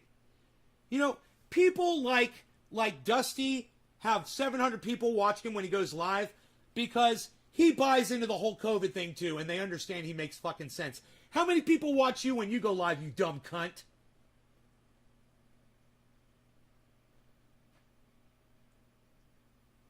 I just stated nice how he found the live stream. Good thing I took screenshots. Hey, dude, you know what? I tell you what, I haven't blocked you yet. It's a good thing you took screenshots, motherfucker. Keep your fucking screenshots. I'm going to block you anyway because I know exactly who the fuck you are, you little fucking troll bitch. Your names all look the same, you stupid cunt. You're going to take screenshots. Good thing I took screenshots. You could have stayed, but you opened your fat fucking cunt and you cunted off to me, didn't you? That's what happens. You guys want to hear what else Dusty has to say about Joe Rogan? Let's get back into it. The trolls are blocked. Says he took ivermectin. Look at the jump. Cheers. In searches on Google for bottom of the ivermectin. hour, no The law Joe regarding Rogan cannabis. effect. Cannabis isn't just Gonna for get all. people killed, yo. Don't give a fuck. It's true. It's true. Joe COVID here. It's true. This thumb ass. It's Joe true. Rogan. I agree. And you thought Joe Rogan was done before, folks. Large study finds COVID-19 is linked to a substantial deficit in intelligence. Huh? Can't wait to see how this cognitively affects Joe Rogan. The problem with Joe Rogan getting COVID is now he's back, and he's pushing the narrative that, the problem with Joe Rogan getting COVID is now he's back. Large study finds COVID-19 is linked to a substantial deficit in intelligence. Huh? Poor folks. Large study finds COVID-19 is linked to a substantial deficit in intelligence.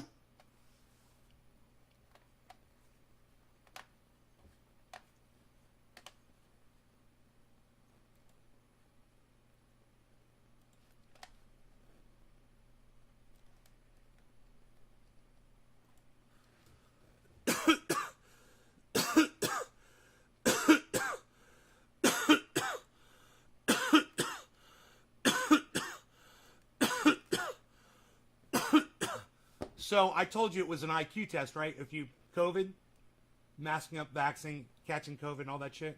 Now, I'm not saying that everyone that catches COVID is an idiot. But I'm saying, read that fucking study. Large study finds COVID-19 is linked to a substantial deficit in intelligence. Just kind of read that a few times.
A large study finds COVID is linked to a substantial deficit in intelligence. You guys get it? It's not a commentary on if you get COVID you're an idiot. You know? It's going to happen to a lot of people. But they're saying overall the people who are getting COVID are dumber than the people who aren't. That's what they're saying. So when someone comes in here and is arguing for that side of the argument, they're dumber than me. Every time. They're gonna be dumber than me. Like someone like Can a Man Goat shit. I have a feeling you're gonna be the next one I block.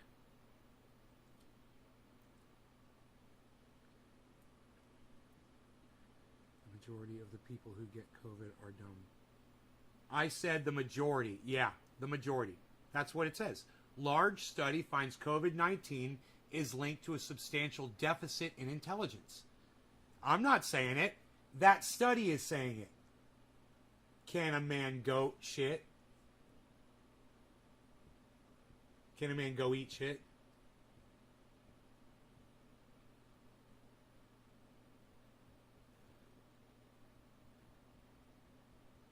Versus they become dumber.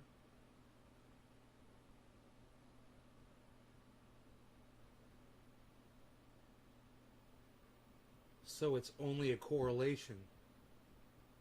Dude, why do you keep asking if it's a fucking correlation? Why are you saying it's only a correlation? You're a fuck. I'm gonna block you right now because you're a fucking idiot. God, you're an idiot. Come back in with another name, you fucking moron.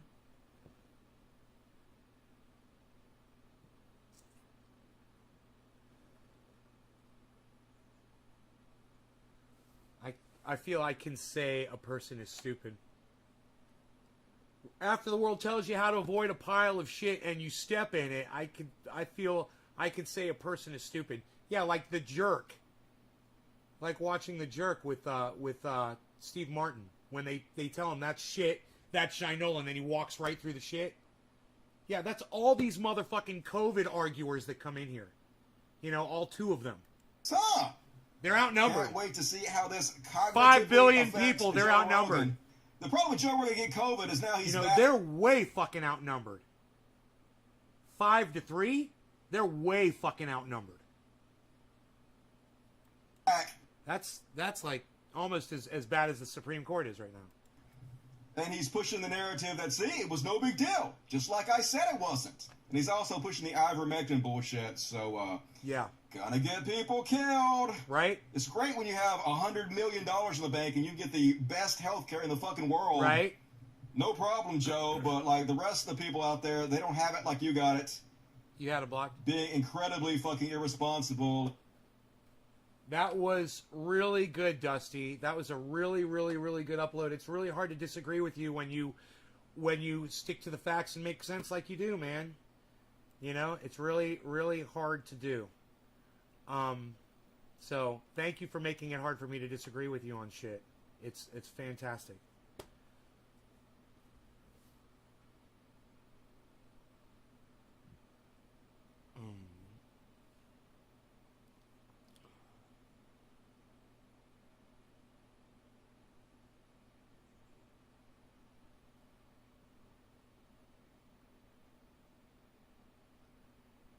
He stepped in shit.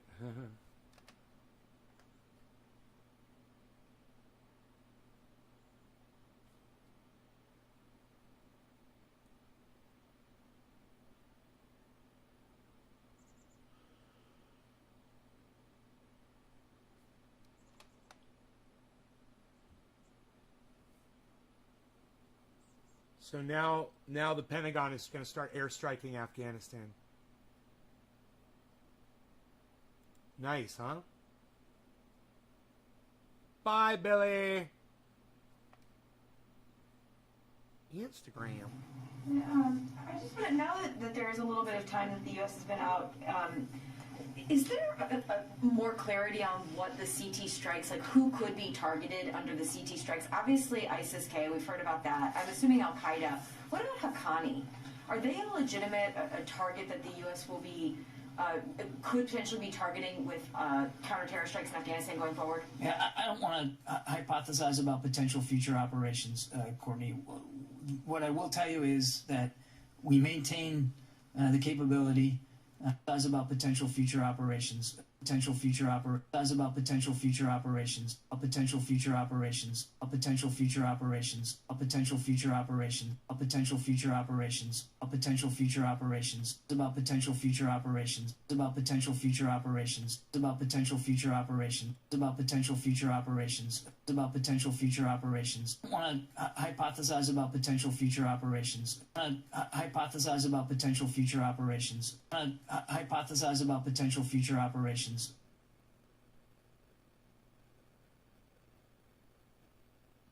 He doesn't want to tell you what they're fucking planning on doing in Afghanistan. That's the translation. I don't want to tell you what we got planned. I mean, we got some shit planned, but I don't want to talk about it. Oh, so we're still at war. We're still at war in Afghanistan? Wait, we're confused. I thought we were getting out of war. Now we're going to go do war again? What? Well, I don't want to talk to you about that war that we're going to continue in Afghanistan. I don't want to talk to you about that. Courtney, what I will tell you is that we maintain the capability and the responsibility. We maintain the responsibility. It's not our responsibility. That's why we got out of Afghanistan. Did you guys hear this shit? We maintain. We're the police of the world, everybody. We're still the police of the world under Joe Biden. And this motherfucker said so. And he speaks for fucking Joe Biden. Holy shit. No, you don't. Hey, Griffin, you have to read between the lines. He's fucking telling us to our faces, man. There's no mystery here. There's no quiet part anymore, man. There's no more quiet part. To conduct counterterrorism strikes that we believe are in the best interest of the United States of America and the American... Oh, you know, over there in Afghanistan, it's in our best interest here to go conduct airstrikes over there. People that we defend, and I think I just leave it at that. So, because there is at least one Haqqani leader, Siraj Haqqani, who there's a $5 million bounty. What's the term? Against him by the FBI. The FBI have offered $5 million for information about him. So, for information. Theoretically, he's wanted in the United States. Be on the lookout for. Would a bolo. He be a legitimate counter-terror target for U.S. military there? We will conduct counterterrorism operations that we believe are We will conduct counterterrorism operations. We will conduct counterterrorism operations that we will conduct counterterrorism operations. We will conduct counterterrorism operations. We will conduct counterterrorism operations. We will conduct counterterrorism operations. We will conduct counterterrorism operations. We will conduct counterterrorism operations. So there should be no question for anybody here that we are still at war in Afghanistan. Joe Biden didn't do Dickie McGee sacks, as my friend Kyle Kalinske likes to say. Joe Biden didn't stop shit for war. And we're still going to what, motherfucker? We believe are counterterrorism operations. Yeah. We will conduct counterterrorism operations. We will conduct war. You know, counterterrorism. No. We will conduct war. Counterterrorism operations that No. War. We believe are in the interest of protecting our interests and and that's everything, isn't it? That's everything, isn't it? You're scared about everything over there in Afghanistan, so it's war. It's straight out war. And the American people. And Hillary Clinton wants boots on the ground. She wants troops in Afghanistan. You guys saw that on the earlier portion. Was that this show or the last show? I can't remember. They all run together for me. We've been live for 3 hours. Psst, unreal. Nobody does 3-hour shows anymore and keeps people interested anymore, pal. What are you even doing? Nobody's even doing it. Now what are you going to do? Comedy? Nobody wants comedy anymore, pal. Psh, unreal. What, are you going to smoke some cannabis too? Nobody's even smoking cannabis too anymore, pal. What are you doing? Going to break your glass? Don't break your glass, pal. Don't do it. Nobody's doing it like that. And when there is, you know, the credible threat that needs to be dealt with. And I don't want to speculate about each and every possible circumstance or each and every possible target. I think you can understand why we wouldn't want to do that right now. How many targets they got? How now that there's no How many circumstances? There, Dude, how many circumstances and targets do you got? We're leaving Afghanistan, dude. What the fuck? We're not leaving dick.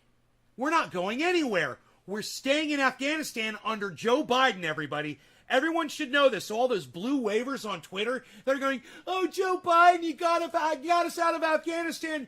No, man, we're just going to drop more bombs on Afghanistan, and Hillary Clinton's going to rake in the cash, the murder cash. Oh, yeah, Hillary Clinton. She's profiting right now. It doesn't matter who's the fucking president, does it? Has the authority. So does that have to, every single time that now General McKenzie has a potential target, does he have to get permission from the White House or from Secretary of Defense to conduct strikes in Afghanistan going forward? And I know I've asked this before, but I'll ask it again just to see if there's more clarity. Now that the Taliban are running the government in Afghanistan, will the U.S. Think about that. Go to... Dude, think about that. For those of you guys who've been around and remember that Osama bin Laden was in the Taliban,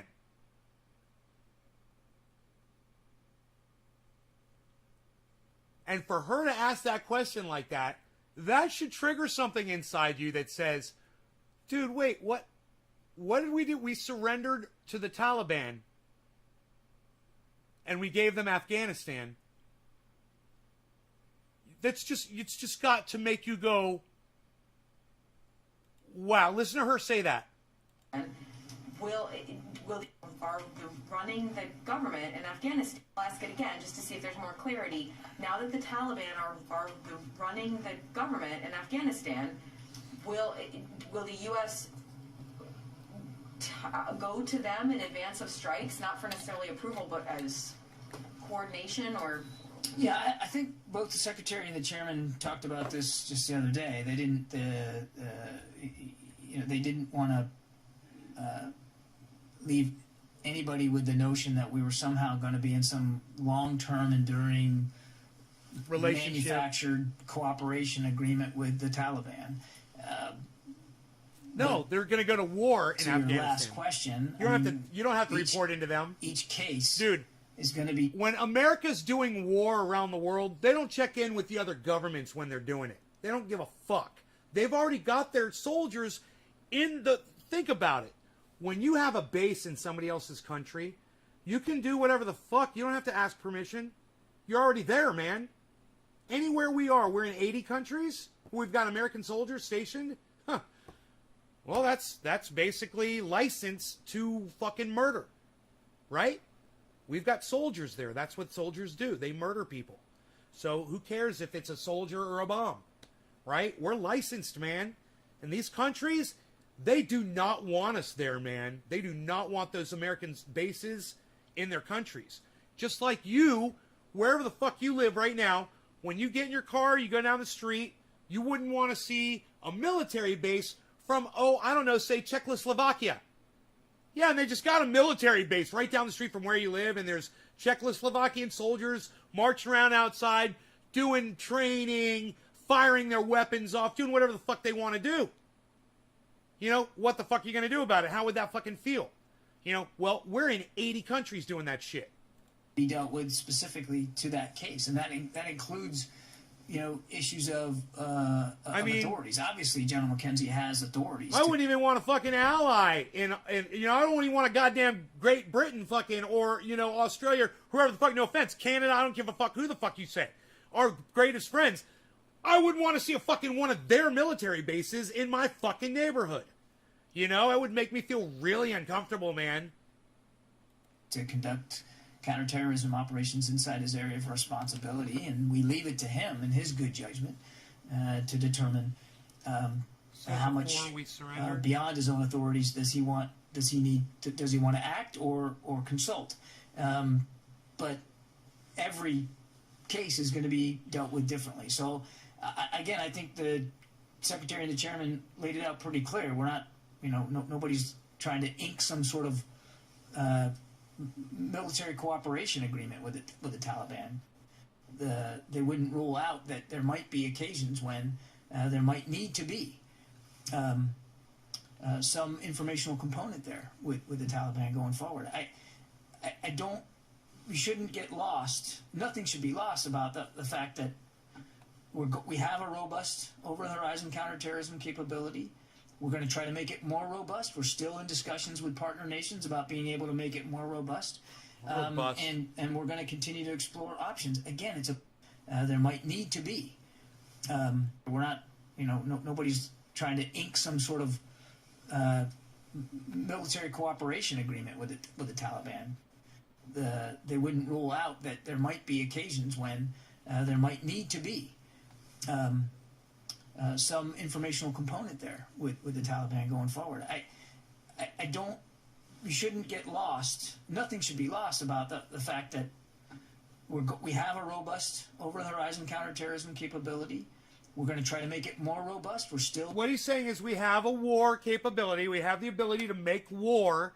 Okay, don't let all these big words stop you from understanding what this cunt is fucking saying. We have the ability to go to war. That's what he's saying. Ability.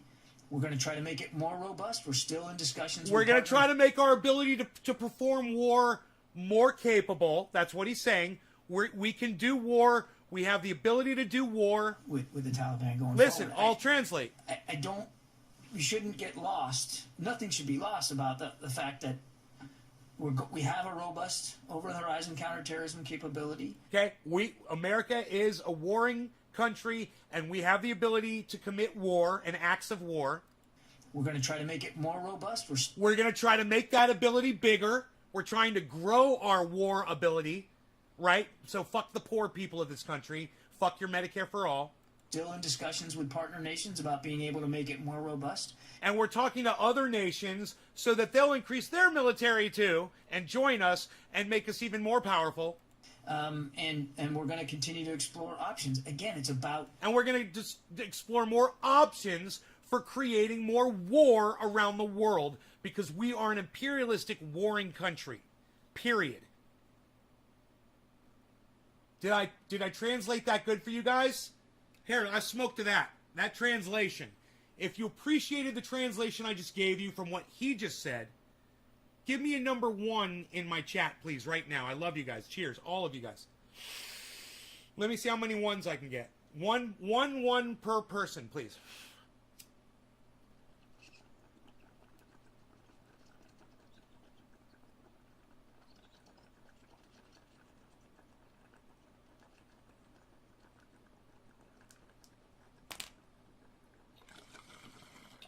Eddie Griffin Bob, Nikolai, Tim, Trendy Nick, Hippie Chick, Kevin B.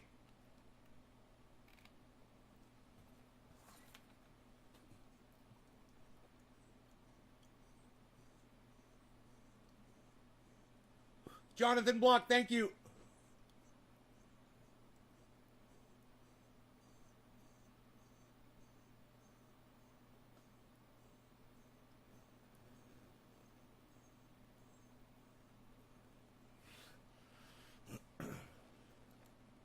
Defending our interests and our people and the American homeland, and making sure that places like Afghanistan can't become a place where that kind of a threat, like what happened on 9/11, can happen again.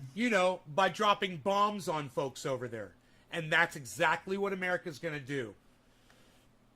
It'll just be a matter of time. Watch.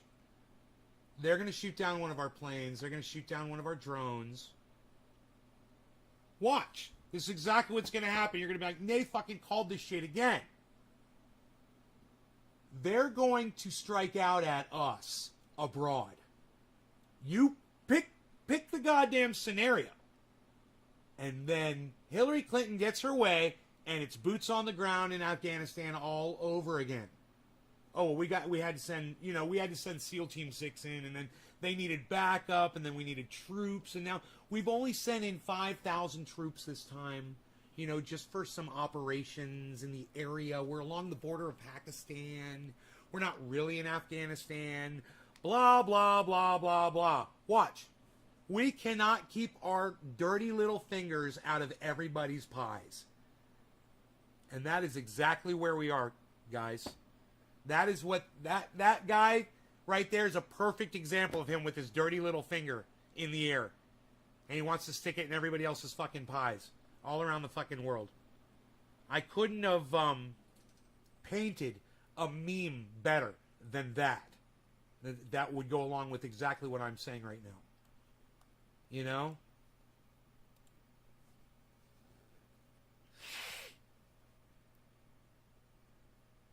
This show is better than CNN and Fox combined. Thanks, Eddie. We're fingering all the fruit, says Eddie. I agree, Eddie. He keeps it so much more real. Thank you, hippie chick.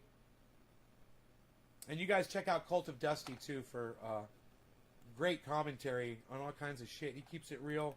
As real as he can, man.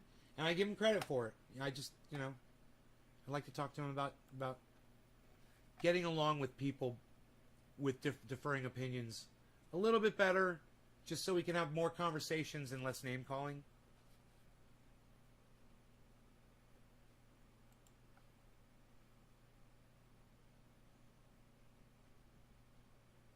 You guys are freaking great.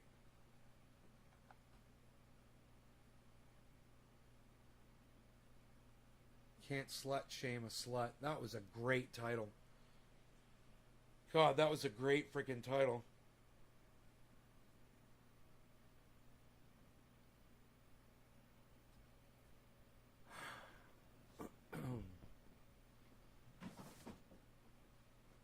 What a great title. You can't slut shame a slut. Dude.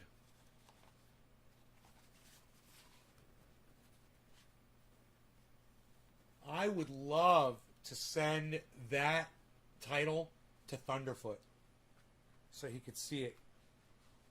Hey, I could do it right now. Where is it? Someone... You can't slut shame a slut. Where did I just see that? Jesus. Doc, thank you so much, Doc. Doc Hollandaise, man. Thank you so much. I'm going to retweet this at Thunderfoot.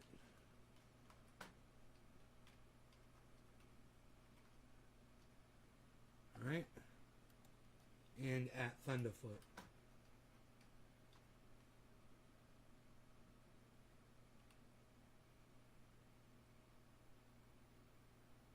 There he is. Thunder and Thunderfoot.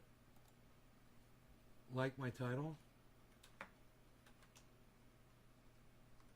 Question mark.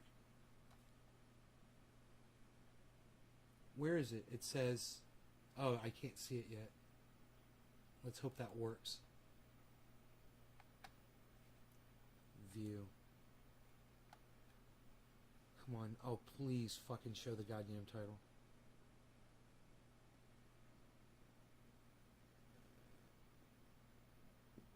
Dude, it's not showing the fucking title, man. Why is it doing that? I am so sad. You got to click on it. There, when you click on it, it says "Can't slut shame a slut." That's fucking funny. Honest and amazing entertainment. Love this show. Thank you, Eddie. Thank you, buddy.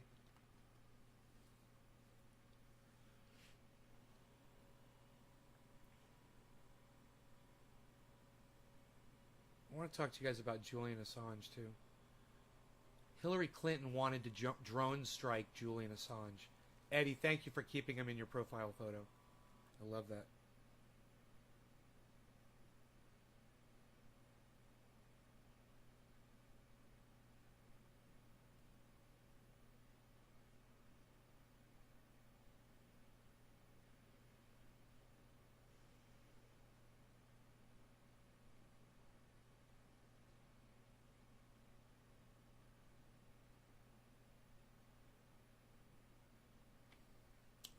$133 over 96.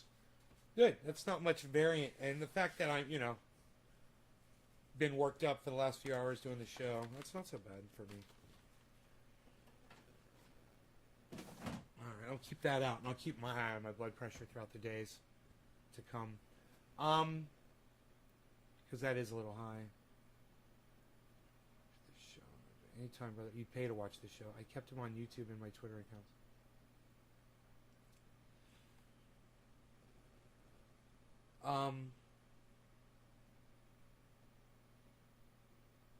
Oh, I know what I want to do. Doc Hollandaise also tweeted out this show. It says, Jimmy Dore called out by Cult of Dusty. Who liked this one already? Me. Okay. Let's retweet it. Quote tweet. At Cult of Dusty 1. Dusty Smith. This involves you somewhat. Hashtag Kitty Party. Hashtag Kitty Party. I wonder if you put in hashtag Kitty Party.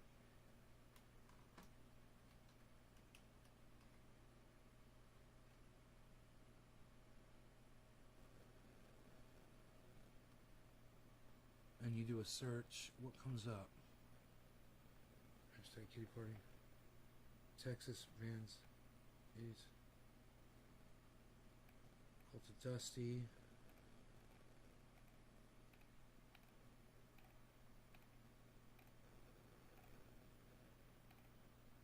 A lot of people use hashtag Kitty Party.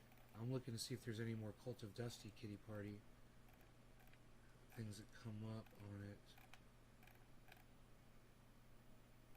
Son of a bitch. Dude, this just goes to show you. I wonder how many people hashtag Kitty Party for Dusty. Just shows you how hidden he is on fucking Twitter, dude. He should have thousands and thousands of people watching him on Twitter. And he doesn't. And this is bullshit, dude. And this is one of the things I want to talk to him about. Dude, he's still not coming up under hashtag. He only came up on the one thing on Kitty Party. One thing. It's all other shit now. No Cult of Dusty stuff. And I'm sure people are hashtagging that. They've got to be. Maybe I got it wrong. Maybe nobody hashtags Kitty Party. Maybe I'll try hashtag Dust Bunnies. I don't know. I wonder what their most popular... I'll just go to his channel and see what his big hashtags are. Maybe he's written them down. Dusty. Let's see. Is he hashtagging anything ever? Dusty. Dusty, new outfit I just dropped. I've decided to lean into the God look. Ah, he's so fucking funny. Oh my God, Dusty, you're so fucking funny. You can't say that when your channel name is Cult of Dusty. You motherfucker. God, I can't wait to talk to him. Oh my God.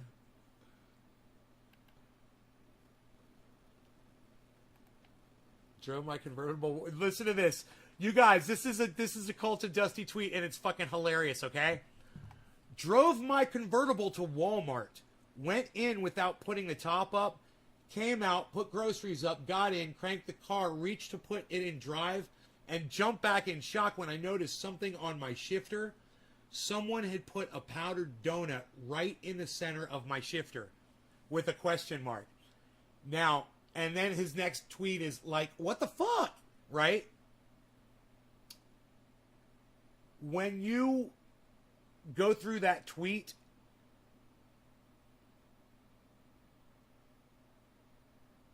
responses on that thread, it is a gold mine of laughter and joy, unlike the likes of which, I don't know how to say that, the likes of which none of you have ever experienced before on a Twitter thread. And I'm here to tell you, I'm not going to show it to you. I'm not going to tell you about it. I'm going to tell you this. You guys should follow at Cult of Dusty 1, number 1, on Twitter. and then go down to his tweets and find the one that starts, drove my convertible to Walmart. Once you do that, go through that thread and follow the links that Dusty puts up inside there. That's all I'm going to leave you with. I love you guys. I hope you enjoyed the over 3.5 hour show today. I will see you at either 4 o'clock or 7:10 tonight, depending. Love you guys. Take care. Hey, John. What's up, buddy? Aw, thank you, Eddie. I appreciate you saying that, buddy. The show is a breath of fresh air. Thank you, man. Thank you, Jonathan. Thank you so much. Jonathan Block, thank you. Man, I'm going to see if I can copy both of those and just paste them into Twitter right now, guys. Jonathan Block and Eddie Haynes. I'm going to tweet that on Twitter, what you guys both said.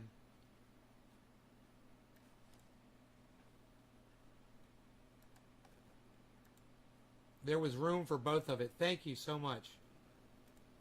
I tweeted it.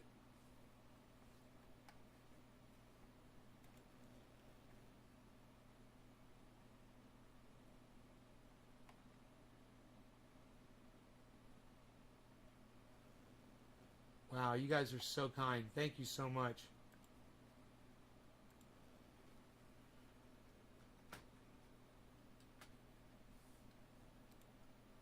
I'm going to find a bunch of hearts and give you guys a whole bunch of hearts on there.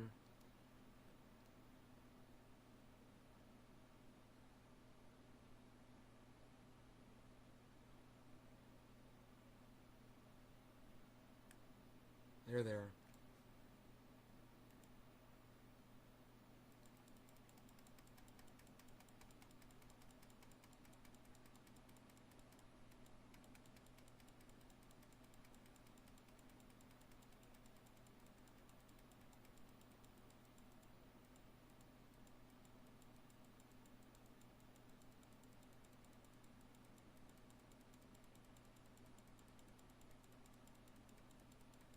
Wow, how many fucking hearts can I give you?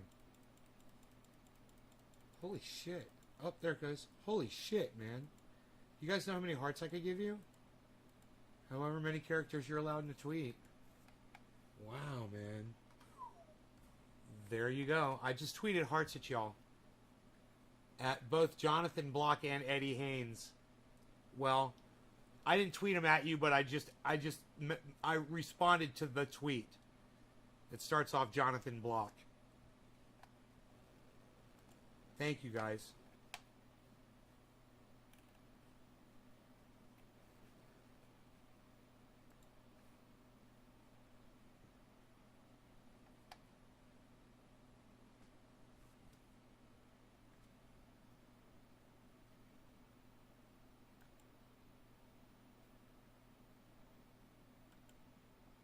I'm going to pin it to my profile.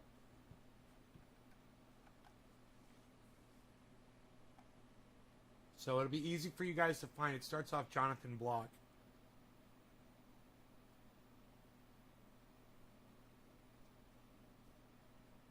You guys are amazing. The two of you are so nice for saying that.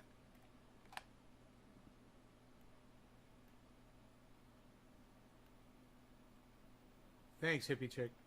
Thank you, Nick. You're the kind one. Nay, you spend valuable time out of your life to enter. So I can thank you enough, buddy. I know. You know what I realized, bro, is I need to, you know, stop doing the show at some point and get the fuck out of here. And it kind of keeps me here, man. It's like I'm chained here, and that, and the fact that I've got the garden going and the pets, it all keeps me right here. And I'm kind of like a prisoner, and I need to get back to Florida and be with my parents, you know? Oh, I gotta get back to fucking Florida, man.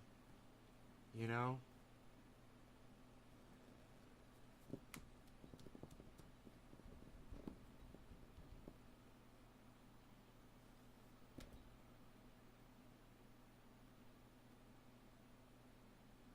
I mean, I wonder if my mom would let me move in with her if I asked her. I just never thought that would be possible because I smoke cannabis every day, 3 times a day.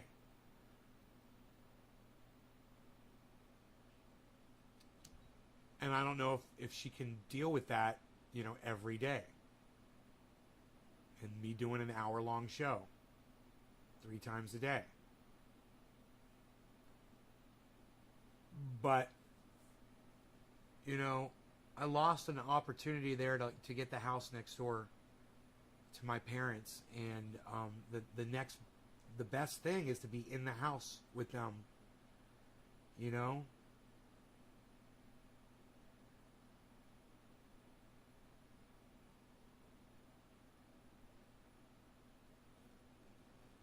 Yeah.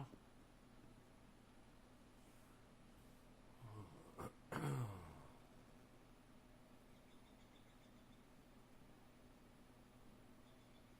don't know if we could do it, man. But I really need to fucking be there. I know I need to be there. I'm just, right now, just growing this OG Kush is basically the only thing I'm doing. I'm growing OG Kush. You know? That's it. It's a job, man. Doing what I'm doing right now, it's every morning and every night, man. I'm there. I got 2 grows going, and if I'm not down there, if I'm not even down there picking these vegetables, they'll get too big and they won't be really edible anymore. And the plants will stop producing these. The thing is, you go down there every morning and you harvest your vegetables, the plants produce a massive amount more, and then I could take that to neighbors and total strangers and give them free food. And people like free food, like fresh vegetables, you know? Especially shit they don't even have to wash.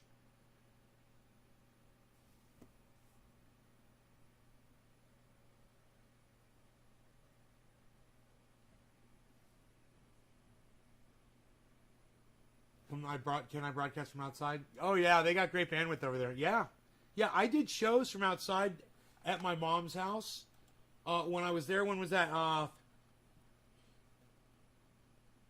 it March?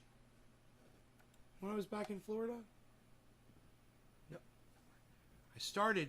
I was already doing crypto, right? I was already doing crypto. So it's March or May. All right. Here. I'll just type in Nay's Garden. And I'll type in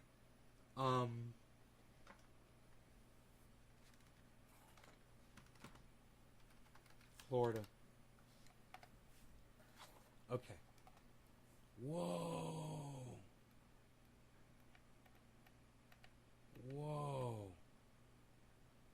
Streamed 3 years ago for my mom's house. Wow.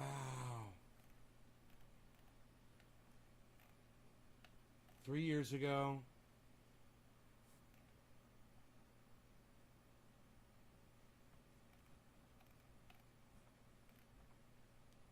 Dabs from Florida. Yeah. I'm looking Florida, but feeling California. I found one 3 months ago. 3 months ago.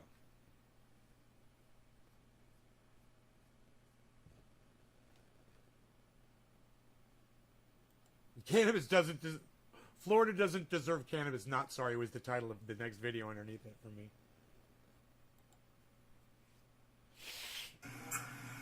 Yes. I probably am doing that. Man, I wonder if I could do the I've got these. Man, those are hot. Wow, man. I haven't done my exercises in quite some time, man. That's a little scaly. That's belly scaly. Josh, I like totals. That dude's Kelly. He's belly scaly. He's belly scaly. He's belly scaly. Valley Scally, Michael Goldsmith, James Young, Nick Brown. Look at all the threes. Look at all the people sharing this video.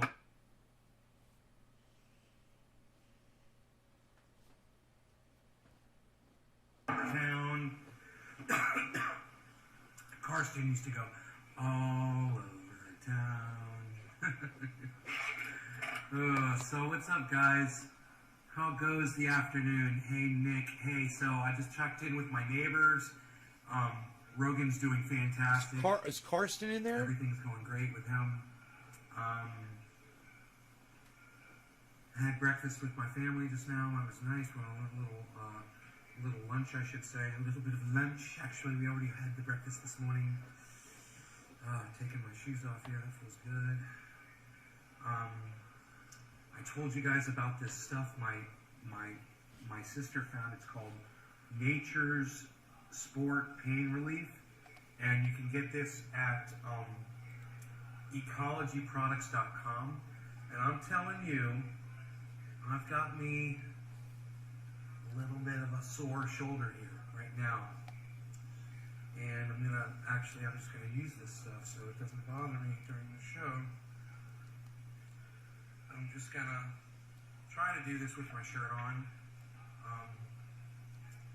Thinking if I just hold it up like this, I'll be all right. Yeah, great. And so I'm just gonna take this. I'm just gonna spray it like this. That's it. Look at how far off the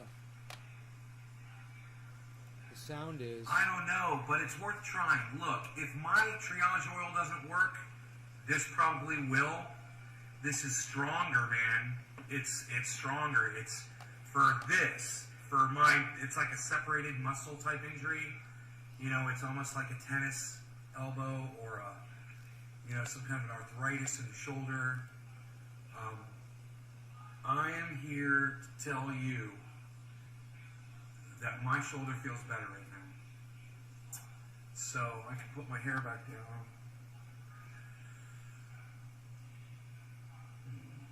That were broken for $100. Both of them are fixed. Wow, Nick, how'd you fix them, buddy? Did you just have to clean them with spray tuner cleaner? Or they just dirty switches? So yeah, man, I was ready for a show. I ate and I just was like, I'm feeling it. Really good friend of mine is coming over this afternoon. Her name is Shannon. I've known her for years. My hornet sting itches.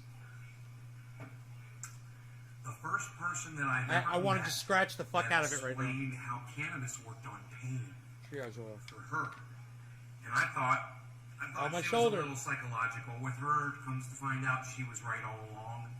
You know, it really does work on pain, and she's right. So she's one of the pioneers that helped shape me. You know, and my attitude. Oh, that feels so good. Oh, it feels so good. It's unbelievable. Nice. It's the second time I think I put triage oil on that hornet sting. Oh yeah, bro. If you guys pay the shipping to Australia, it's expensive. I'll definitely send it to you. Yeah, if you pay shipping, man, I can't say no to that. Let me see if I go outside at all in this video. Okay, here I go outside. So let's see how good the connection is when I go outside my mom's house. That's why I brought this video up. So here we go.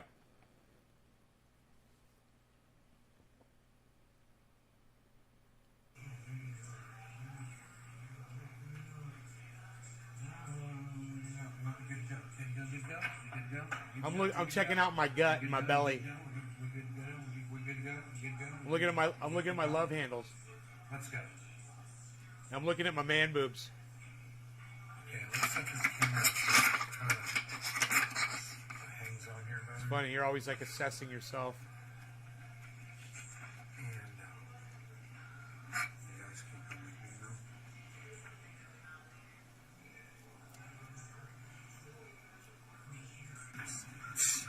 Nobody's even trying to drop frames anymore, though. What do you?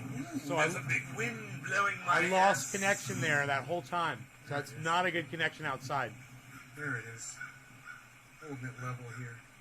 I love handles that you don't have anymore. This computer puts out quite a lot of. Oh, I still got love handles. And it appreciates this fresh air. Look at this.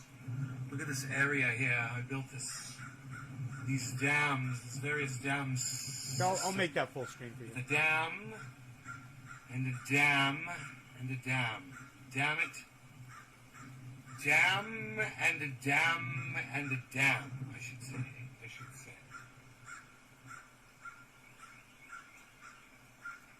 I should say indeed. We'll freak people out and make them think I'm in Florida right now. I need to get a saw and cut this stupid knot off before somebody fucking breaks their foot on it. This thing right here.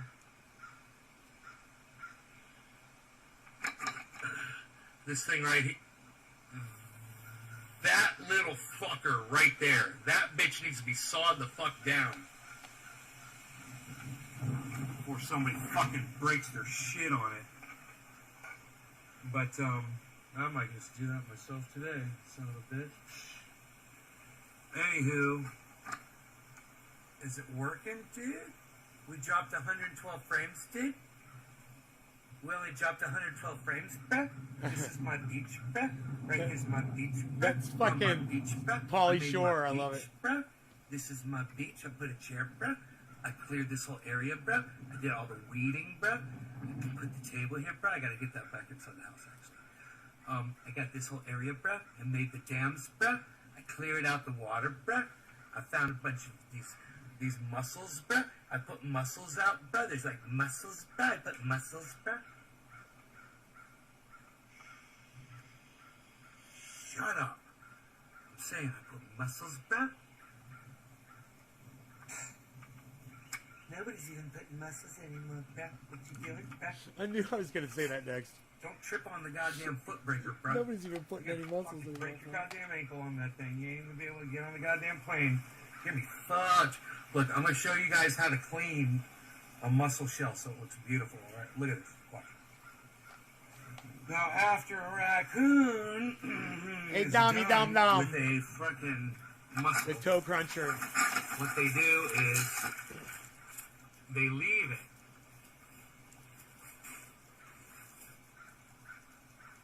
On the shoreline. Right here. Right. What you get is... Is an interdimensional reptilian shape-shifting alien is what I am muddy right there. mussel. It's full of mud, right? And even if you get the mud out of it, there is a film that's left inside the shell.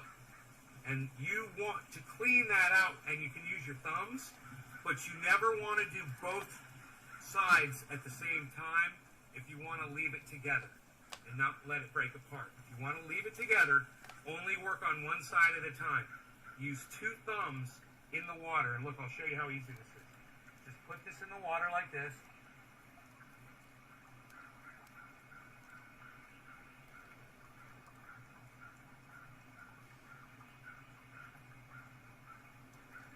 Okay. Now, that gives you this. That's pretty. But there's a white film that's covering this. It's like an abalone or a mother of pearl, right, that's in here. And like I said, you work it. Oh yeah, it's all, look, if you take your thumb and you do what I'm doing right now, look at that, it's like a paste that's coming off of there. And like I said, only work on one side at a time. Just take this down into the water. And only work on one side at a time. I'm going to show you one side done and one side not done, okay? Watch this. See, I'm scooping the water up. I'm leaving the water in the shell. I'm only working on one side.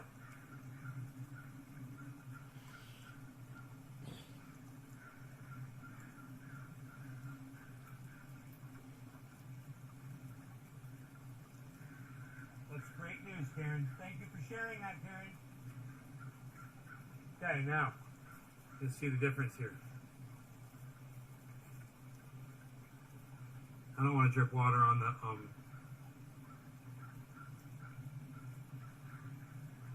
this is the side that's clean. This side is still white. It's still full of that film. So you would pick one of these up and say, yeah, I found one. The time to clean it is right when you find them. Pull it right out of the water, take your thumbs, get in there really good, and free up the whole, just one side, like this, and you get that pretty, pretty, pretty mother of pearl. Look at that. Right? And now we'll do this side, same thing, right? Go here, put some water in there, take our thumb, only one side. Put it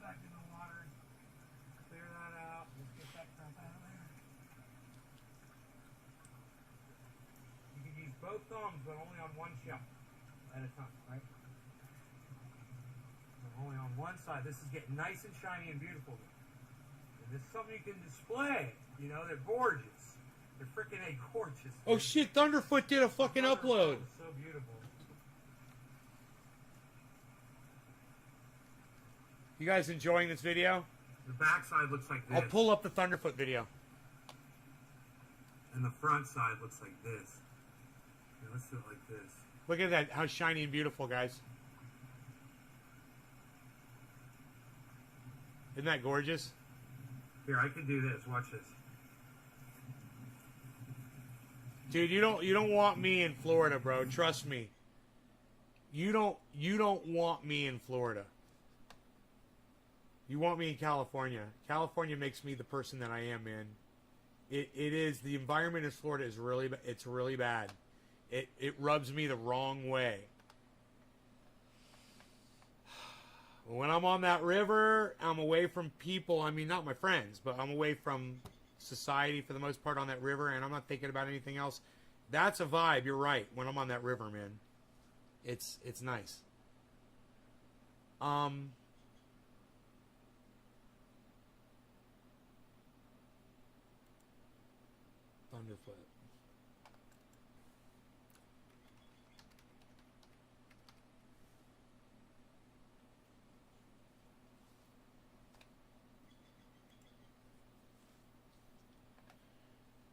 Hyperloop. Virgin Hyperloop busted 1 hour ago. It's already got 22,000 views, guys. And it just went up an hour ago. This. Lots of people wanted to hear my take on this new Hyperloop concept that CNN ran a story on this week. And my immediate thought was, wow, that's actually really impressive for a company valued at about $500 million to release an animation of how it thinks its product will work, showing its product killing people in about the first 10 seconds.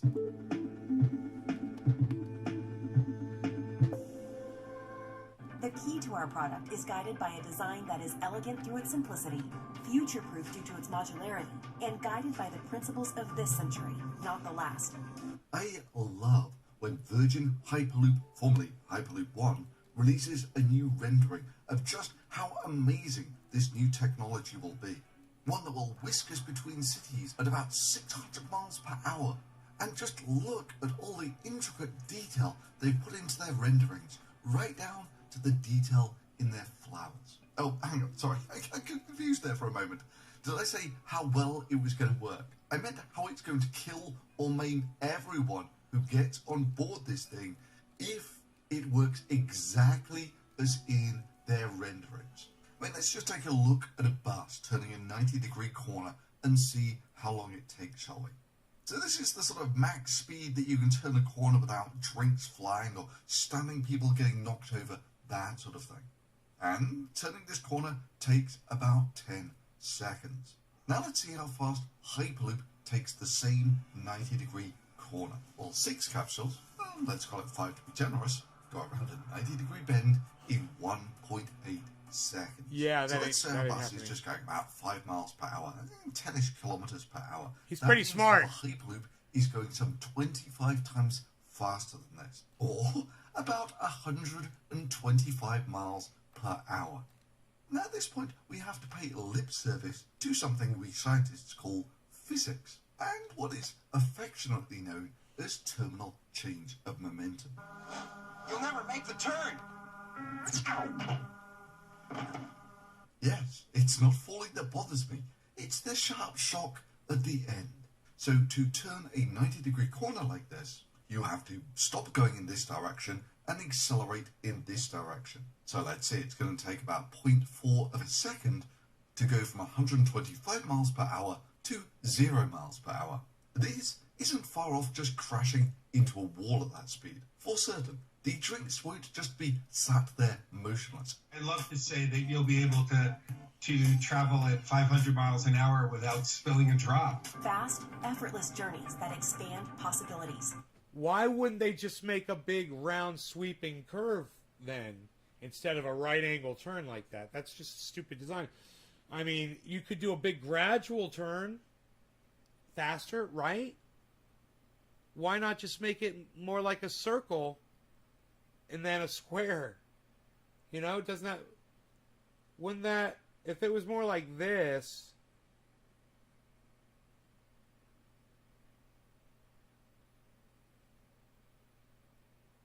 You know, if you had a curve like that...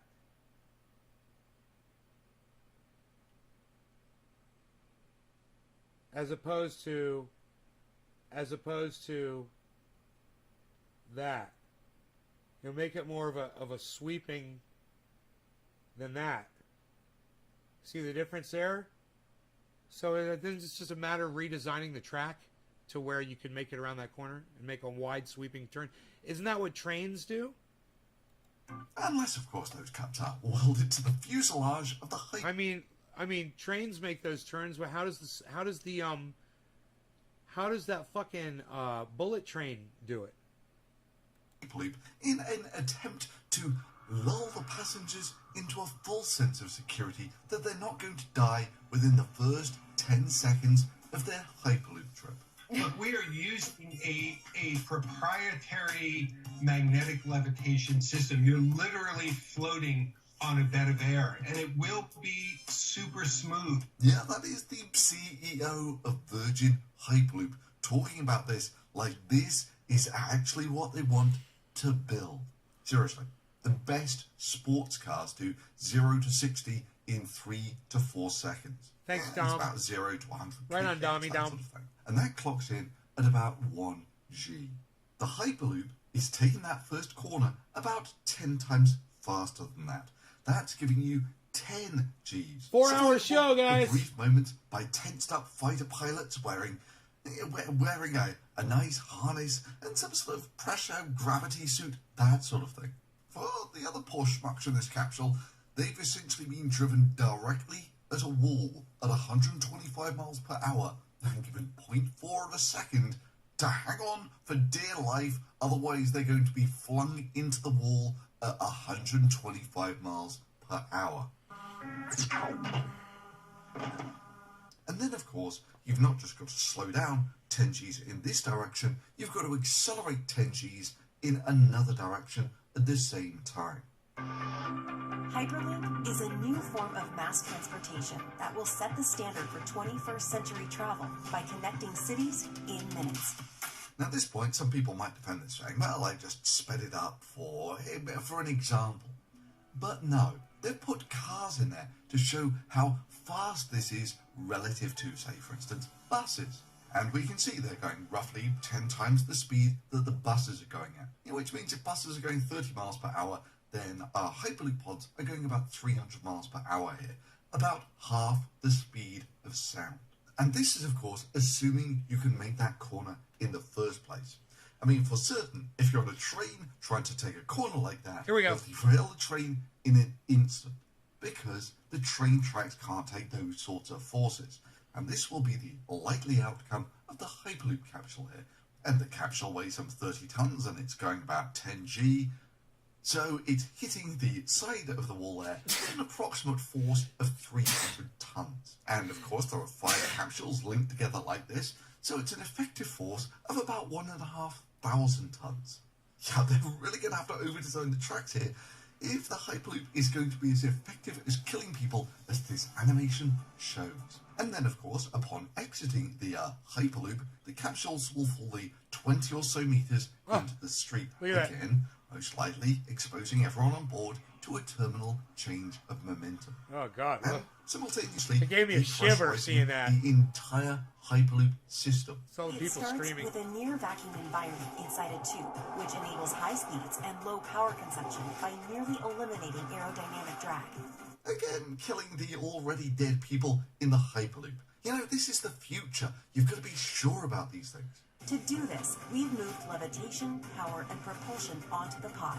Our proprietary levitation engines make Hyperloop 10 times more efficient than the world's fastest maglev trains today. But even if by some miracle people manage... They do this just to make money. They're just trying to get money from people. I guarantee you, this is all bullshit. They cannot do this. That track cannot work the way they're claiming it works. It's psychotic. You know, either that or they're going to have to slow those fuckers down around those corners. It's to survive this long into the Hyperloop. Virgin Hyperloop has one last trick to make sure they finish the job they start. Virgin Hyperloop goes, whee! Now that doesn't look so bad, does it? Until you look at some simple math. You can do some rough calculations and work out that the Hyperloop is indeed here going about 600 miles per hour, 1000 kph, that sort of thing. And I will mark one eyeball inspection says this is a 1 in 10 grade here. That means that if you were going 600 miles an hour that way, and you've gone down a 1 in 10 grade, you're going downwards with a velocity of 60 miles per hour. And you do that in 1 second. Then you do some other number crunching where you take a look at the cabins. You know, most people are about 2 meters tall, so these pods are maybe 3-ish meters in diameter. And you do some rough crunching on the numbers, and you work out that it drops about 30 meters in 2 seconds. That means for the first half of the trip, you're suffering -2 Gs. That means that if you're just in this capsule alone, for the first second, you're experiencing -2 Gs, plus the one from Earth. So in practice, that means everyone drops upwards as if something were just falling here on Earth. And then, after you're pinned to the roof for 1 second, then gravity goes the other way when you decelerate again, where you'll be smashed into the ground with Jovian gravity. About 3 Gs going downwards. So funny with the scream. I love the way he's got all the people screaming in the background. I love Thunderfoot. Comfortably, safely, and quietly. His animations are awesome.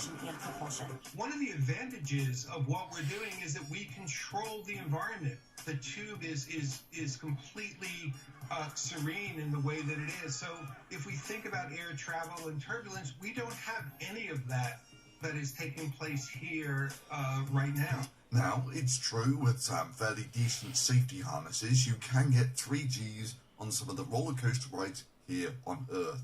However, the Hyperloop is being pitched here as being so smooth you won't get the slightest vibration on your coffee. Carrying tens of thousands of passengers per hour per direction at airplane speeds with 0 direct emissions. And of course, they make it energy neutral by adding solar panels, right? No, they don't know the first thing about solar panels. Solar panels are always angled towards the sun to maximize power generation. Because if you don't do it, in temperate latitudes, you lose about 30% of your power production by not doing it. Which is why no temperate solar power generating facility has their solar panels lying flat on the ground. It would be like running a gas power station and just burning a third of the gas for no reason before using the... Again, not to put down Thunderfoot, but it wouldn't take much to lift them up into that angle when they are mounted up there. So you just put a frame underneath them all and hoist them up on one side and point them in the right direction. It's not that big of a deal, so I'm surprised that he's pointing this out. The rest to run your turbines. But apparently that is the way of the future for Virgin Hyperloop. Now, for these world-class people who haven't given the slightest consideration to the physics of the Hyperloop, they have given, however, fantastic thought to details like, where shall we put the wireless charging on these pods? Because, of course, it's going to be futuristic-y and modern, and wireless charging will do that for us. Because it really makes sense that if you're only going to be in there for sort of 5 minutes or something, 5 minutes of wireless charging. Yeah, that sounds like a killer feature, especially seeing if you can get over that whole dying thing. For most of this journey, you'll likely be on your phone to kill time. And then it just gets crazy when you remember that this is a $500 million company. Or you just take a look at the internal consistency of their web pages, where they say it's going to take 28 passengers. 28 passengers. Wow, let's count those 28 passengers, shall we? Well, there's maybe a seat there. 2, 3, 4, 5, 6, 7, 8, 9, 10, 11, 12, 13, 14, 15, 16. Ha! It looks like it's going to be standing room only for quite a lot of the people here. Virgin Hyperloop out in the desert outside Las Vegas, working here. So enthusiastic and proud of what they're doing. But it's a nice thing, focusing on a billionaire selling vaporware who isn't Elon Musk. Because you don't have to deal with the incessant whining of the Musk fanboys. And yeah, I mean, doubtless, if Team Branson's fanboys were as bad as the Musk ones. When you're talking about the pods going at 600, 700, 800 miles an hour, both with people and with cargo, that's tremendously exciting. It means that people can avoid the misery of sitting in traffic jams for 2 hours going one way, 2 hours going another way. Yeah, trust me, if it had been Musk who had said that, hey, James, the Musk fans would have been all over it, saying how marvellous this was, and criticising me. They would be complaining about, you said that humans are about 2 meters tall and they're only about 1.7, which means you clearly don't know what you're talking about, making elementary mistakes like that. You're just cherry-picking to make Branson look bad because he's rich and you're jealous of him. I mean, Branson's flown his own rockets to space and he just wants to make space accessible to everyone. And what have you ever done? Yeah, Musk fans, that's exactly how pointlessly and vapidly annoying you are. And it's also why I might eventually get around to making the video about how Musk is the only one of the space billionaire club who doesn't trust his rockets enough to gamble his own life on their reliability. Yeah, ignoring all the vapid crap that Branson fans would bring up if they were as annoying as Musk fans, none of that makes any difference. The Hyperloop being pitched here is utter vaporware. And it's as much vaporware now as before it was bought by Virgin, when it was still Hyperloop 1 some 5 years ago. But for fun, let's see how the vaporware promises have changed over the years.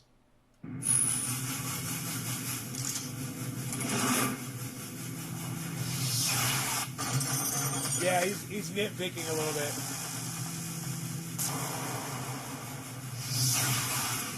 Yep, apparently in 2016, you could go into a vacuum chamber without an airlock. Imagine if there were a way to travel as fast as a plane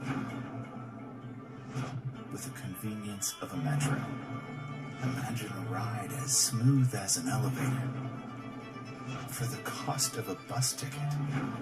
Let's stop imagining and build it together. Want to bring Hyperloop I on? mean, these are just artist renderings, and they're not the scientists, and they don't consider all that shit. And they're just trying to get people to send them money, and they make these flashy cartoons. And, yeah, Thunderfoot is definitely nitpicking, James Simon. I totally agree. It's really a little over the top here. On to your country first? Enter a global challenge.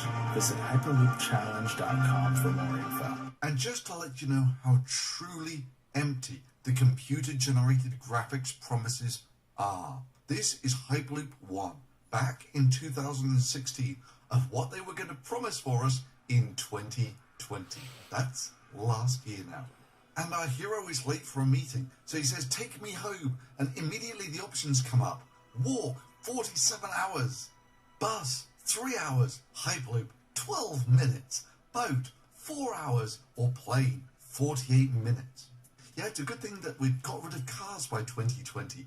Otherwise, he could have taken a car in about 40 minutes. And for just how truly delusional these promises are, he's now going to get into a black box. And the black boxes can be coaches or meetings or lounges. At any rate, those little black boxes are then going to drive into tubes, which are then going to go into the Hyperloop. It doesn't really quite go into the details about just how all this is meant to work. It's so fucking it stupid. Just works, you know? Look, God, it's people a computer-generated animation. I will give Thunderfoot this, James Simon. People are so fucking gullible. They will fucking believe anything. You show them a video like this and they're just like, well, yeah, it's all science. It's all backed by science. Then, some 12 minutes later, it just unloads all these black boxes that then just sort of do stuff. And miraculously, it's all perfectly well computerized. by guys on fabulous control screens until it reaches the pod street access, at which point the black box that you've been sat in for these last 12 minutes just drive down the street somehow, you know, because reasons. And of course, this all happened in Abu Dhabi last year. If computer animations were reality. And fast forward 5 years to this. The key to our product is guided by a design that is elegant through its simplicity, future-proof due to its modularity, and guided by the principles of this century, not the last. It is last century. This is, of course, just looking at their animation. The Hyperloop crashes and burns on almost every front, long before you get to whether they're going to have wireless charging in the pods or not. I mean, the bottom line is, all you're really doing here is building a maglev in a vacuum tube. There is nothing more to this than that. And the maglevs alone, well, they're kind of prohibitively expensive. And the vacuum tubes, well, they probably add another 1 or 2 zeros onto the price, which is why this 100 or so year old idea never went anywhere. 100-year-old idea. None of which seems to have bothered this company, which currently is valued at about $500 million. You gotta love that. Anyway, that's today's video. I sincerely hope you enjoyed it. If you did, drop a thumbs up on it. Subscribing is always a good idea. And yeah, subscribe to Thunderfoot's channel. Like I said, he's a little over top on this one, but I love all of his shit, man. He's great. Alright, I hope you guys had fun hanging out with me. 4-hour show. 4 hours and, well, it'll be 20 minutes. I'll smoke to that. Happy 420 on the 420 of this show. 4 hours and 20 minutes of the show. Cheers, guys.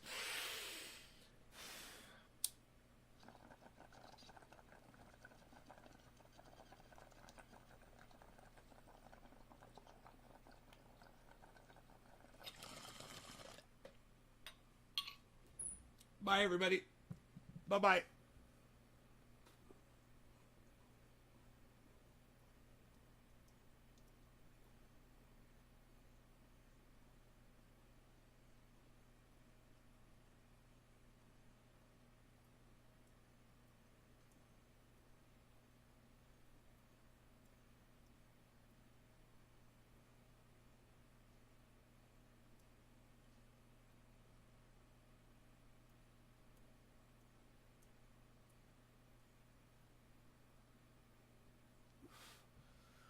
Thank you so much. I love you guys. I'll see you at 7:10 tonight or 4.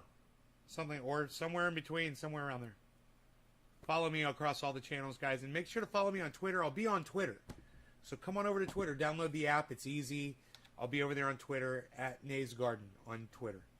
And, yeah, I'll be looking for you. Bye, guys.